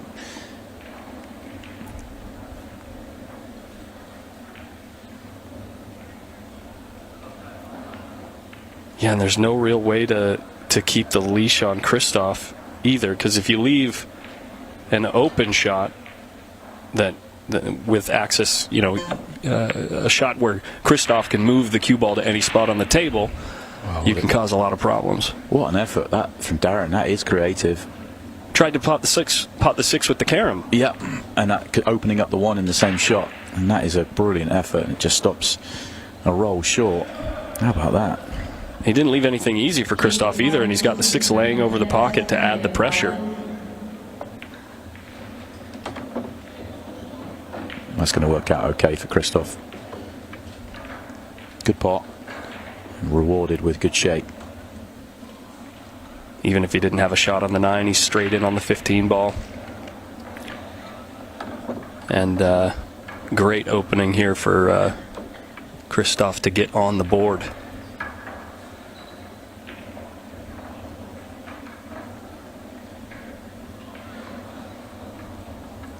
Christoph played a couple of matches in the shootout, and he's obviously a couple of matches in here in the Open, but he's played a lot of pool He was here a couple of days beforehand and really putting some time in on the practice table. He's also played a lot of the mini tournaments. He's really kind of very dedicated and put a lot of time in on the table just to get comfortable and get the feel out there. Those mini tournaments so they're open mini tournaments? Open mini tournaments, yeah. And like a $10, $20 entry fee? I think they were $30. $30. That's entries, great. yeah. Okay. And there's been a ton of them throughout the weekend. So 8 players per tournament? Up to 32. Up to 32. Wow. Yeah. That's great. Action for everybody, even if things don't pan out in the main tournament. That's awesome. Yeah, it's kind of a tricky one for some of the amateurs because they're thinking, oh, this is great, I get to play in some minis, and then all of a sudden you've got Christophe Lambert or Shane Thompson kind of in front of you. But yeah, but I mean, an opportunity to test yourself. I mean, I would love to try that and see if I can catch a gear and get a few fortunate rolls, and. Yeah, you never know what can happen. I mean, if you want a chance to beat, someone like Christophe Lambert, then a short race mini is probably a good place to try and do it. Yeah, and imagine you get to go home to your buddies and say, "Hey, I beat this guy, and I won a few $100 doing the same at the same time." Yeah, that's great. Well, Christophe does get the frame on the board while we're talking about that, and he's up and running. Darren tried his best but couldn't find a way. It will be Christophe to break, so we're essentially on serve here. Christophe just diligent about making sure that every bit of the tip of his cue is chalked up and ready to go. I'm honestly surprised with how many scratches I've seen on the break on this table. It's been a lot, hasn't it? Oh, wow, nearly on cue. Yeah, right as I bring it up, it's like that pocket turns on the gravitational field. But it feels like, that one would have been poor from Christophe. It would have been straight in. Sure. So he's lost the control, I think, which has been a common theme. I think there's been an awful lot of straight in scratches off the break, but there's obviously a few nasty kick-ins as well. Sure. Rewarded with a good layout, though. Yeah. This is nice there. Obviously, I think everything's open. And he didn't come up short on the one here, did he?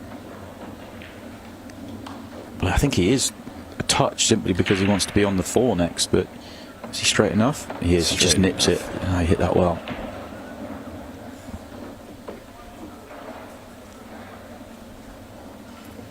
The only thing with his route here is he may well be playing 3 to 8, which isn't ideal.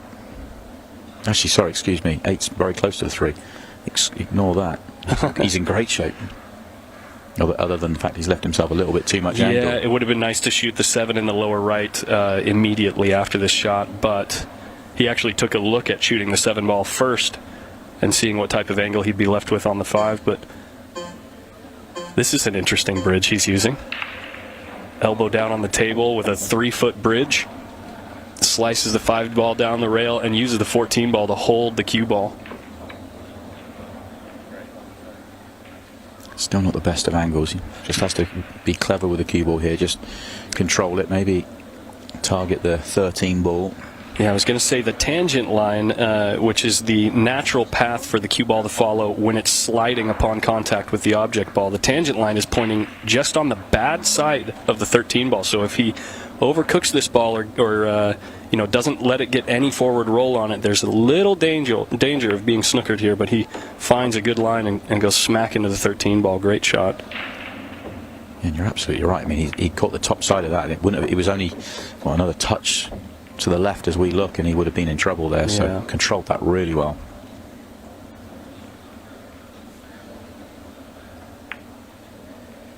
And a great shot on the 8 ball. That wasn't the easiest of cuts, but he does find a way to score. Puts Christophe Lambert all square. So I said the previous frame got him back on serve, and he's done what he says he's meant to do, and that's break and run. 2-2. We've used up. We're closing in on 20 minutes. I think we're about 18 minutes in now, which is probably the slowest of match we've had so far today. It means that I don't think we've had a single match yet close to the 15 seconds a shot today, and we might do in this one. Let's keep an eye on that. Especially if Darren keeps choosing to break the balls the way that he has been. It's making the racks a lot more complicated, and maybe that's what he wants. Maybe he's trying to slow down the run-out play and try to outthink his opponent. We'll see what he what he goes with here and what the result is. I think he will stay with it. Used it majority of the day in the shootout.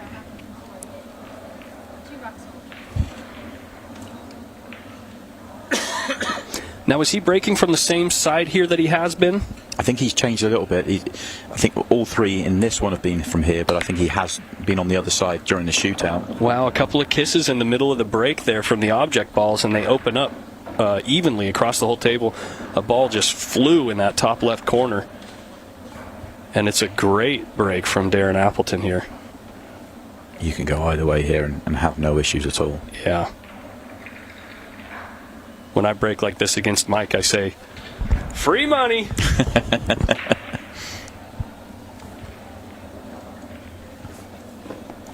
So many players, though, I mean, you know, kind of referencing a bit of fun with some friends when you're playing these sort of layouts. You know, they just get down there. This is so easy. I'm just going to start potting balls. Look at Darren. He's one of the greats of the game. He's got, you know, what is seemingly an incredibly good layout, but he is still grinding and working out the right pattern to make it really easy. Oh no! Wow! Oh, I thought he'd scratched. Me too. That reminded me of a scratch off the 2-ball. I think it was at the U.S. Open, or no, maybe at one of the major 9-ball events that happened last year. I think it was David Alcady scratched just like that, hill. Not sure what the conversation with Patricia was, but I had a good chat about something.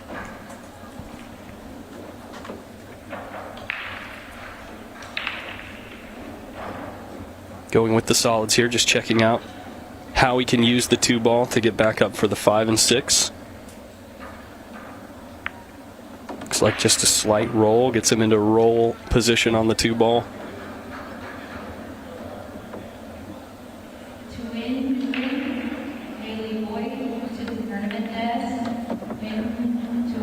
Yeah, finds a real nice angle here on the 6-ball. Nice punchy stroke here. I'd say this type of stroke at the pro level of the game, they just make it look so easy. And it is easy for them because they practice it so much. Oh, okay, so he just stops the ball. I thought he was going to do something, punch to play the 5 in the same pocket, but obviously my eyes didn't see the other side of the table. It worked out for him, though.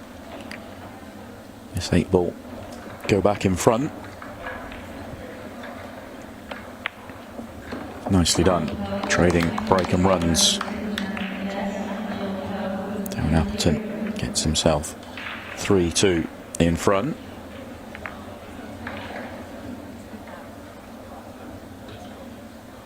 And there is just over the 20 minutes, sorry, just under the 20 minutes gone. I'm not sure if there's been a slight issue in the arena with the shot clock or not. Both players are kind of having a little bit of a laugh and a joke about something. Yeah, that's what I was just watching, and speaking with Patricia as well. Yeah. So. She's in complete control out there, one of the best. So tell me about this rack that we're using here. Yeah, the smart rack, it's fantastic. It's all the referees and players that have used it have all kind of raved about it. It's a great way to kind of rack the balls up. It's kind of essentially got the open back to it, so you can kind of slide them in, you know, as Trish is there. You can just slide them up into position. You kind of get a nice tight rack very easily, and then you just slide it off, and you're away. And it's a really good rack to get yourself a nice tight rack of balls. Never have to worry about clipping the back of the pack. When you're like kind of getting nervous, lifting it off. You just, like we'll see here with Trish, or just roll it forward and away you go once she's happy that they are all set in position. But yeah, really good rack from what is available, the smart rack from Ozone Billiards. I was literally about to say that's really smart. No pun intended. Didn't even realize the smart rack. It is called the smart rack. Yeah, available for pre-order. Ozone Billiards, if you want to get your hands on one. Have you tried it? I have not. No, I actually haven't played much pool at all out here. Oh, you got one right here. I've got one in front of me, so I'll let you have a little look at it. Well, it's magnetized too, so it stays together nice and tidy. Yeah. When you're not using it. That's great. While you're looking at that, it's a dry break from Christophe Lambert. So who just traded a couple of break and runs, and now he's going to have to sit and wait and hope he doesn't go 2 behind again.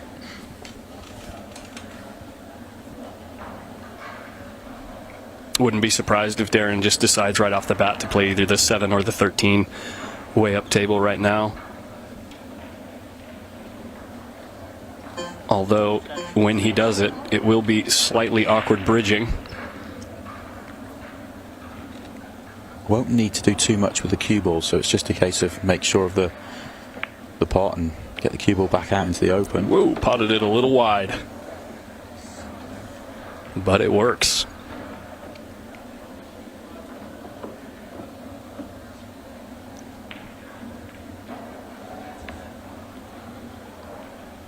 Yeah, all balls, for the stripes sitting along the same side of the table for the most part there.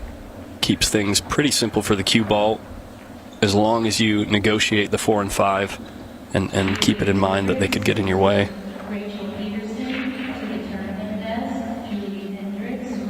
And he's doing that just now. He'd rather take a longer shot on the 13 ball and move the cue ball less to be sure that the 5 ball doesn't come into play.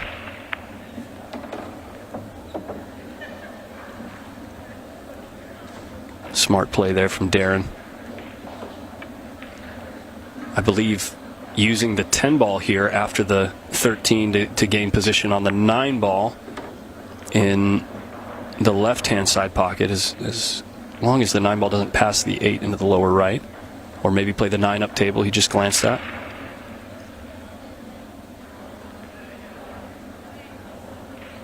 You play it up table, you want to get fairly straight on the ball.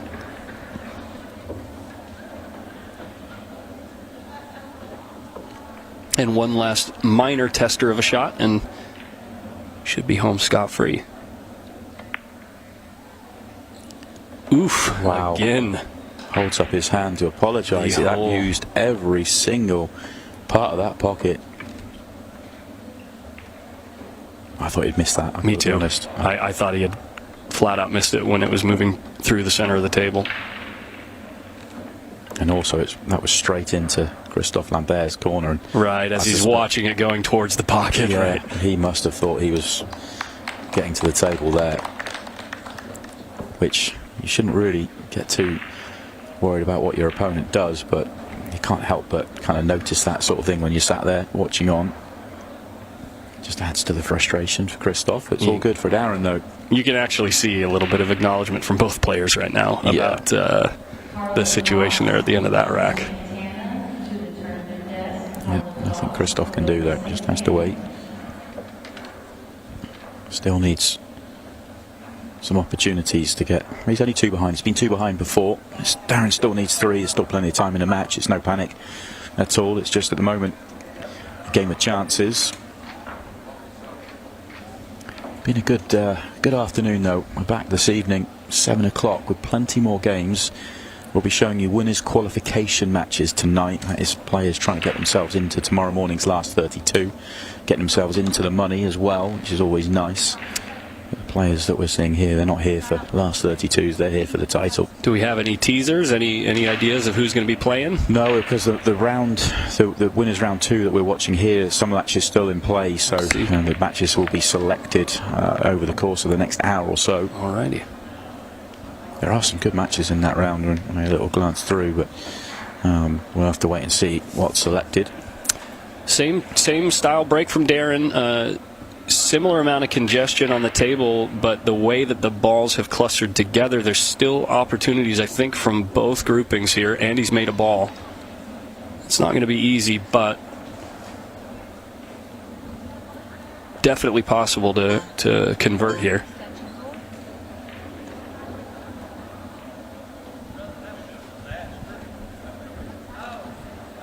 Again, taking a lot of time on this first shot since the shot clock is a little bit longer to make sure that he's got a solid plan to negotiate the rack.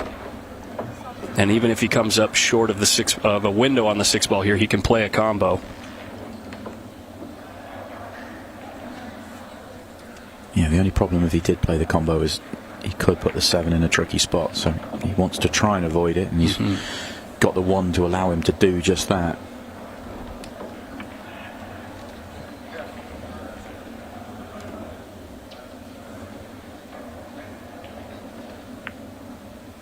again using the whole pocket. Although at that speed, it is sometimes part of the plan to hit it slightly thicker or slightly thinner, depending on how much you want the cue ball to move and how much of the pocket you want to use.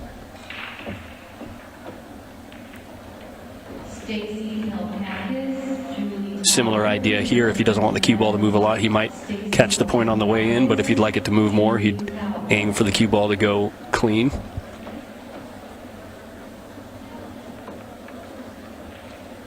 That's one of the things that sets, the top players of the game apart from the rest of us, is on every single shot, no matter where they're shooting the ball on the table, they're always hitting it into a specific spot in the pocket with intention.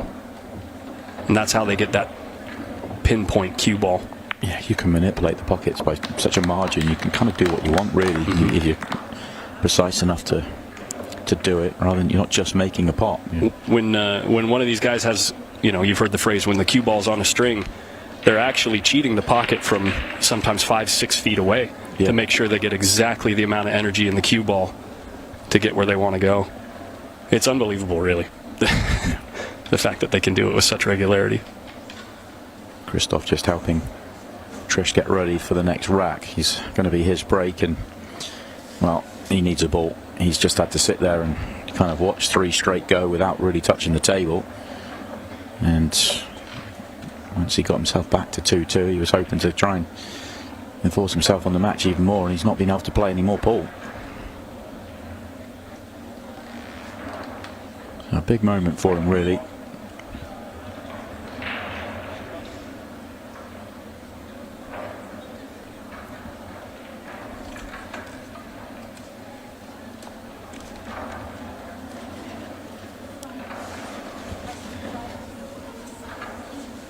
Looks like we're maybe taking a moment to address something with the shot clock, or maybe Darren's taking a break.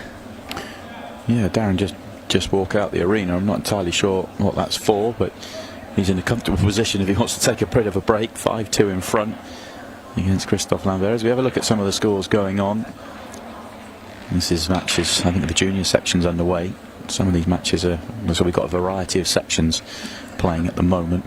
We've got the losers rounds. I think is there any matches left in the winners side, or are they all finished? Just have a quick look myself. I think there were a couple of really interesting ones that were very close between Ernesto Bayawa and Billy Thorpe. I'm not sure how that one ended up. And then Corey Dool and his opponent was, I believe, either went Hill-Hill or one away from Hill-Hill. Yeah, let's see if I can find those scores for you. As Christoph gets himself ready to break, Billy Thorpe did win his match. Ooh, and a scratch on the break. Cue ball moving exactly the same way off the stack as it did last time. Although last time he found the point of the pocket, this time he scratches. And Corey Jewell did, just as we go see the scratch, Corey Jewell did win in the deciding frame as well. Wow. So, tight matches. There is still a couple in play, but majority have finished, so we'll know a winners qualification round and the matches that are going on within the hour. Yeah, and I just heard that the match that I saw between Billy and Ernesto was at 4-4, and I guess Ernesto didn't win another game. Billy sealed the deal at 7-4. Yeah. That could be the final shot, the way this match has gone for Christophe Lambert in this round, because Darren Appleton is 2 away. He's in perfect shape here to make it 1 away and have the break.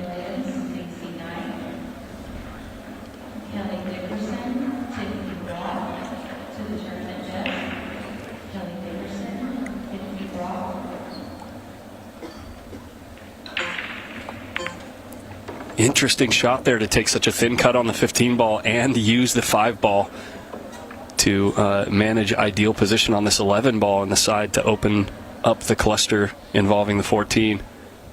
Such confidence in exactly how that cannon was going to turn out.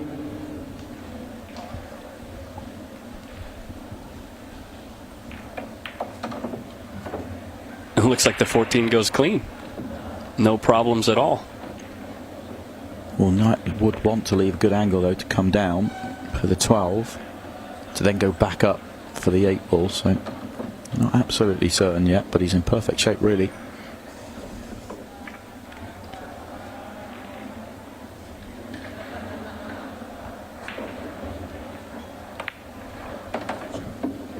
needs angle here. I would certainly say that this is less than ideal.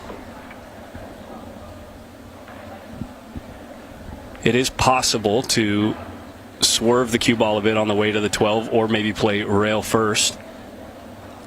The thing that's making this shot really complicated is where the 6 ball lays. You can't shoot that 8 ball up past, into the corner up there. So he's got to get some type of shot on the 8 and the side, and he does play it rail first with stun action on the cue ball and slides up perfectly to cut the 8 and the side. What a great shot by Darren Appleton.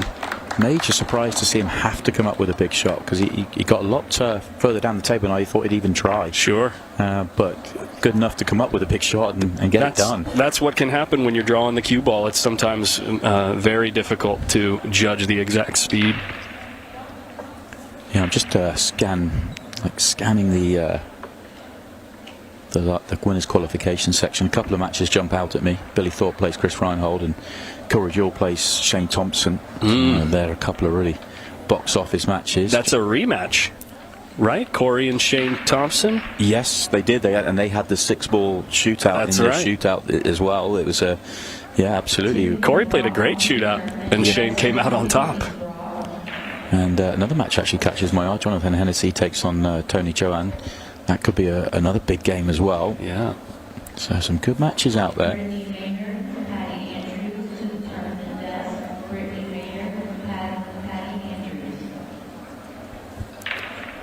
Winner of this match will play.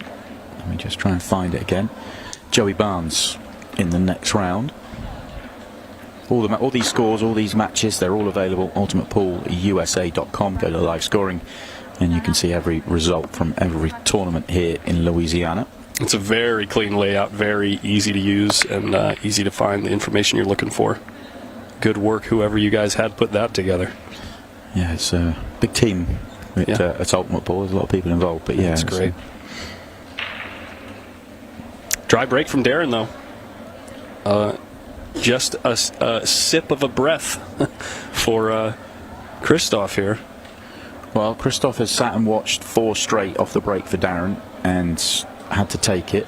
So he now knows what he has to do. He has to do exactly the same and take it back to Darren here. And he has the opportunity here in frame 9. All you got to do here is play perfect and hope that your opponent makes mistakes or the break doesn't work for him. It's no problem. Yeah, all you got to do is play perfect and hope that you get a little bit of help from your opponent. Hope the other guy doesn't. Yeah.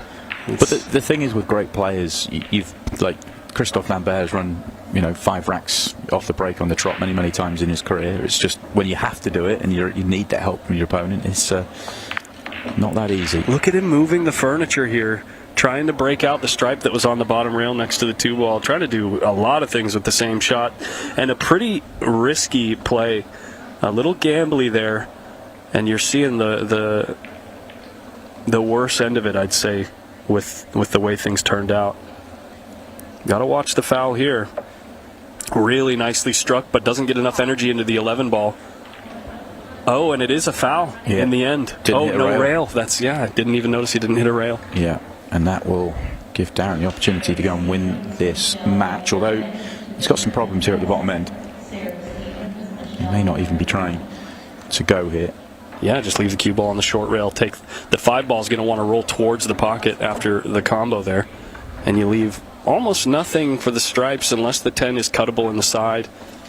I'm not sure if the 4 ball's quite in the way, but I can see that there is a window between the 13 and 6. And it looks like he's eyeing up the 13 ball. Maybe he's got a window to shoot it in the corner. And that he does. A lot of action on the cue ball there. Now got to find a way to disturb the cluster there with the 12 and 2 at the short rail, the foot rail of the table. Needs angle and he's got none. He's dead straight in, going to have to judge perfect speed on a draw shot. Although, with the size of the pockets, you can cheat the pocket a bit and get a lot of what I call lateral movement out of the cue ball, not on the shot line, if needed.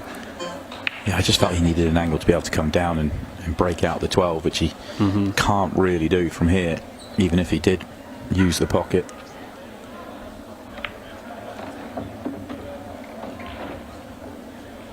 Well, he must have a plan. He's obviously in off the 5 into the corner, but with a ton of speed, it looks like, maybe, to send the 5 towards the 2. well, the way he's lining it up, yeah, absolutely. This will be some shot if he pulls it off. If it works, it'll be something fantastic.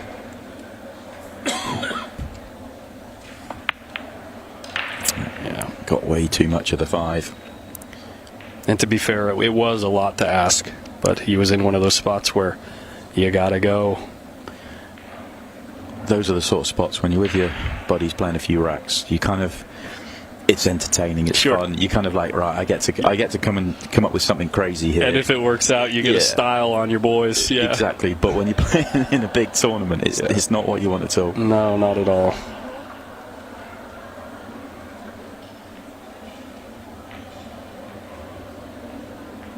And it looks like this 4-ball maybe doesn't pass the 6 if he's taking this much time. It must. No, he's playing safe. Looking for a place to duck. And he left maybe an edge of the 10-ball to feather, but not much. Not much for Christoph to put Darren in a tough spot, so he decides to go after the pot on the kick shot, but leaves himself nothing on the 12. He's going to need some fortune here. It's time to just wind up and let her rip. Yeah, that's he's trying hard, but there's nothing here, is there? No. Maybe you get a carom in the side off of the 2, or or in the corner with not enough speed. Things get tied up in the middle of the table just for maybe a little bit of drama, but they all do pass, I believe, in the right-hand side pocket. And this opens things up nicely, just taking the 2 out of the equation immediately. Getting really close to the 5-ball, though. Yeah, not in perfect shape, but he's okay.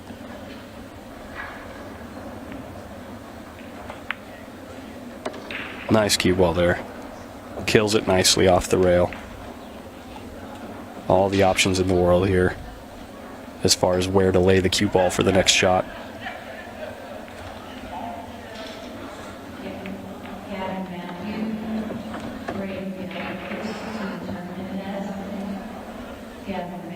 It's kind of funny, actually, the way things are sitting. Either way you go, you're going to play a similar shot on the next ball.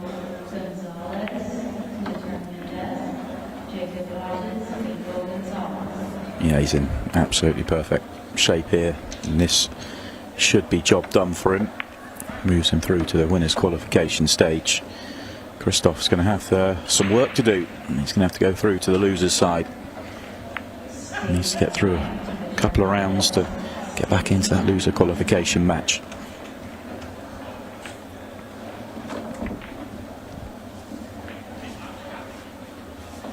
Well, a little bit more one-sided than I think we'd hoped for, but still entertaining as all get out to watch Darren do his thing. And just continuing, the shootout champion marches on. Another win in the books, and he gets himself through to the winners qualification stage. We'll hear from him very shortly.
Well, welcome back down to Arena for the final time in this afternoon session. I'm with our latest winner and the latest man into the winners' qualification. Darren, congratulations! Another very good performance. You're just continuing on.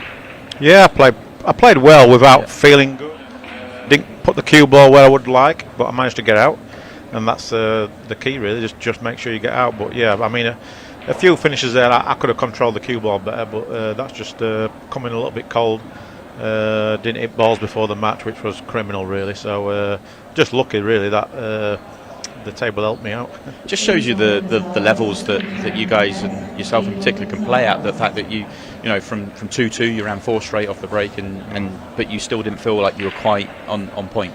Yeah, I mean we've all been there where we still get the job done, and the balls go in the pocket, but you don't feel good about your stroke, and that's all it was really. So I just tried to keep it as simple as possible, try and play the patterns decent, which makes the game a lot easier. And yeah, I mean, 8 balls a bit different to rotation, because you can play for a number of balls instead of 1 ball, so that helps as well. And obviously, when you've got an 8-ball background, you can manage your way around the table pretty good, even when you don't feel good. It sort of comes down to those patterns when you're playing 8 balls. So if you can kind of you can't be told what ball to play on, you've got to kind of work it out, which is something you've been a master at for a long time. Yeah, that's the beauty of 8 ball, is that every rack's different.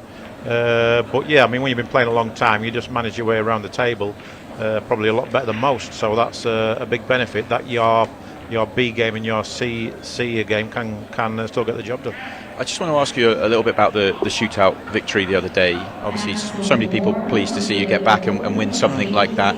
Obviously, you've won many major titles in your career, and I don't know where this would stack up, but with everything you've been through over the last few years, to have a really good field and come out on top of it must be quite a big thing for you. Yeah, it was massive, really. I mean, even prior to my cardiac arrest, for people that don't know out there, I was gone for a long time. Like 45 minutes. I was in a coma for 2 weeks. So yeah, I mean, I didn't think I'd ever play pool again at one point. And to win again, I mean, I had it in the back of my mind that something like this can happen and I can win again. But it's more of a case of really how much I want it, really, and then whether my ticker's going to hold up under pressure. But so far it's been all right. There's a few times during this year where my heart sort of goes a little bit, and I'm thinking, it's like a different feeling to what I've ever had before. But I think I'm managing it pretty well. I think the more I play, the more comfortable I get. So it's really a case of just getting used to the pressure again. And yeah, I mean, I haven't won a tournament for a few years, even prior to my heart attack. So yeah, it's nice to win again. Winning breeds confidence. So I come into this event now believing I can win, which is probably haven't had that for a long time. Yeah, and what a double you could potentially be taking down. You're the only man that can do the double as well, which is that would be nice. I mean, so far it's been a great tournament. So a big hats off to everyone involved. Ultimate Pool USA, I think they're doing a great job. I think the Americans have really taken to it really well. I just think it's going to continue to grow.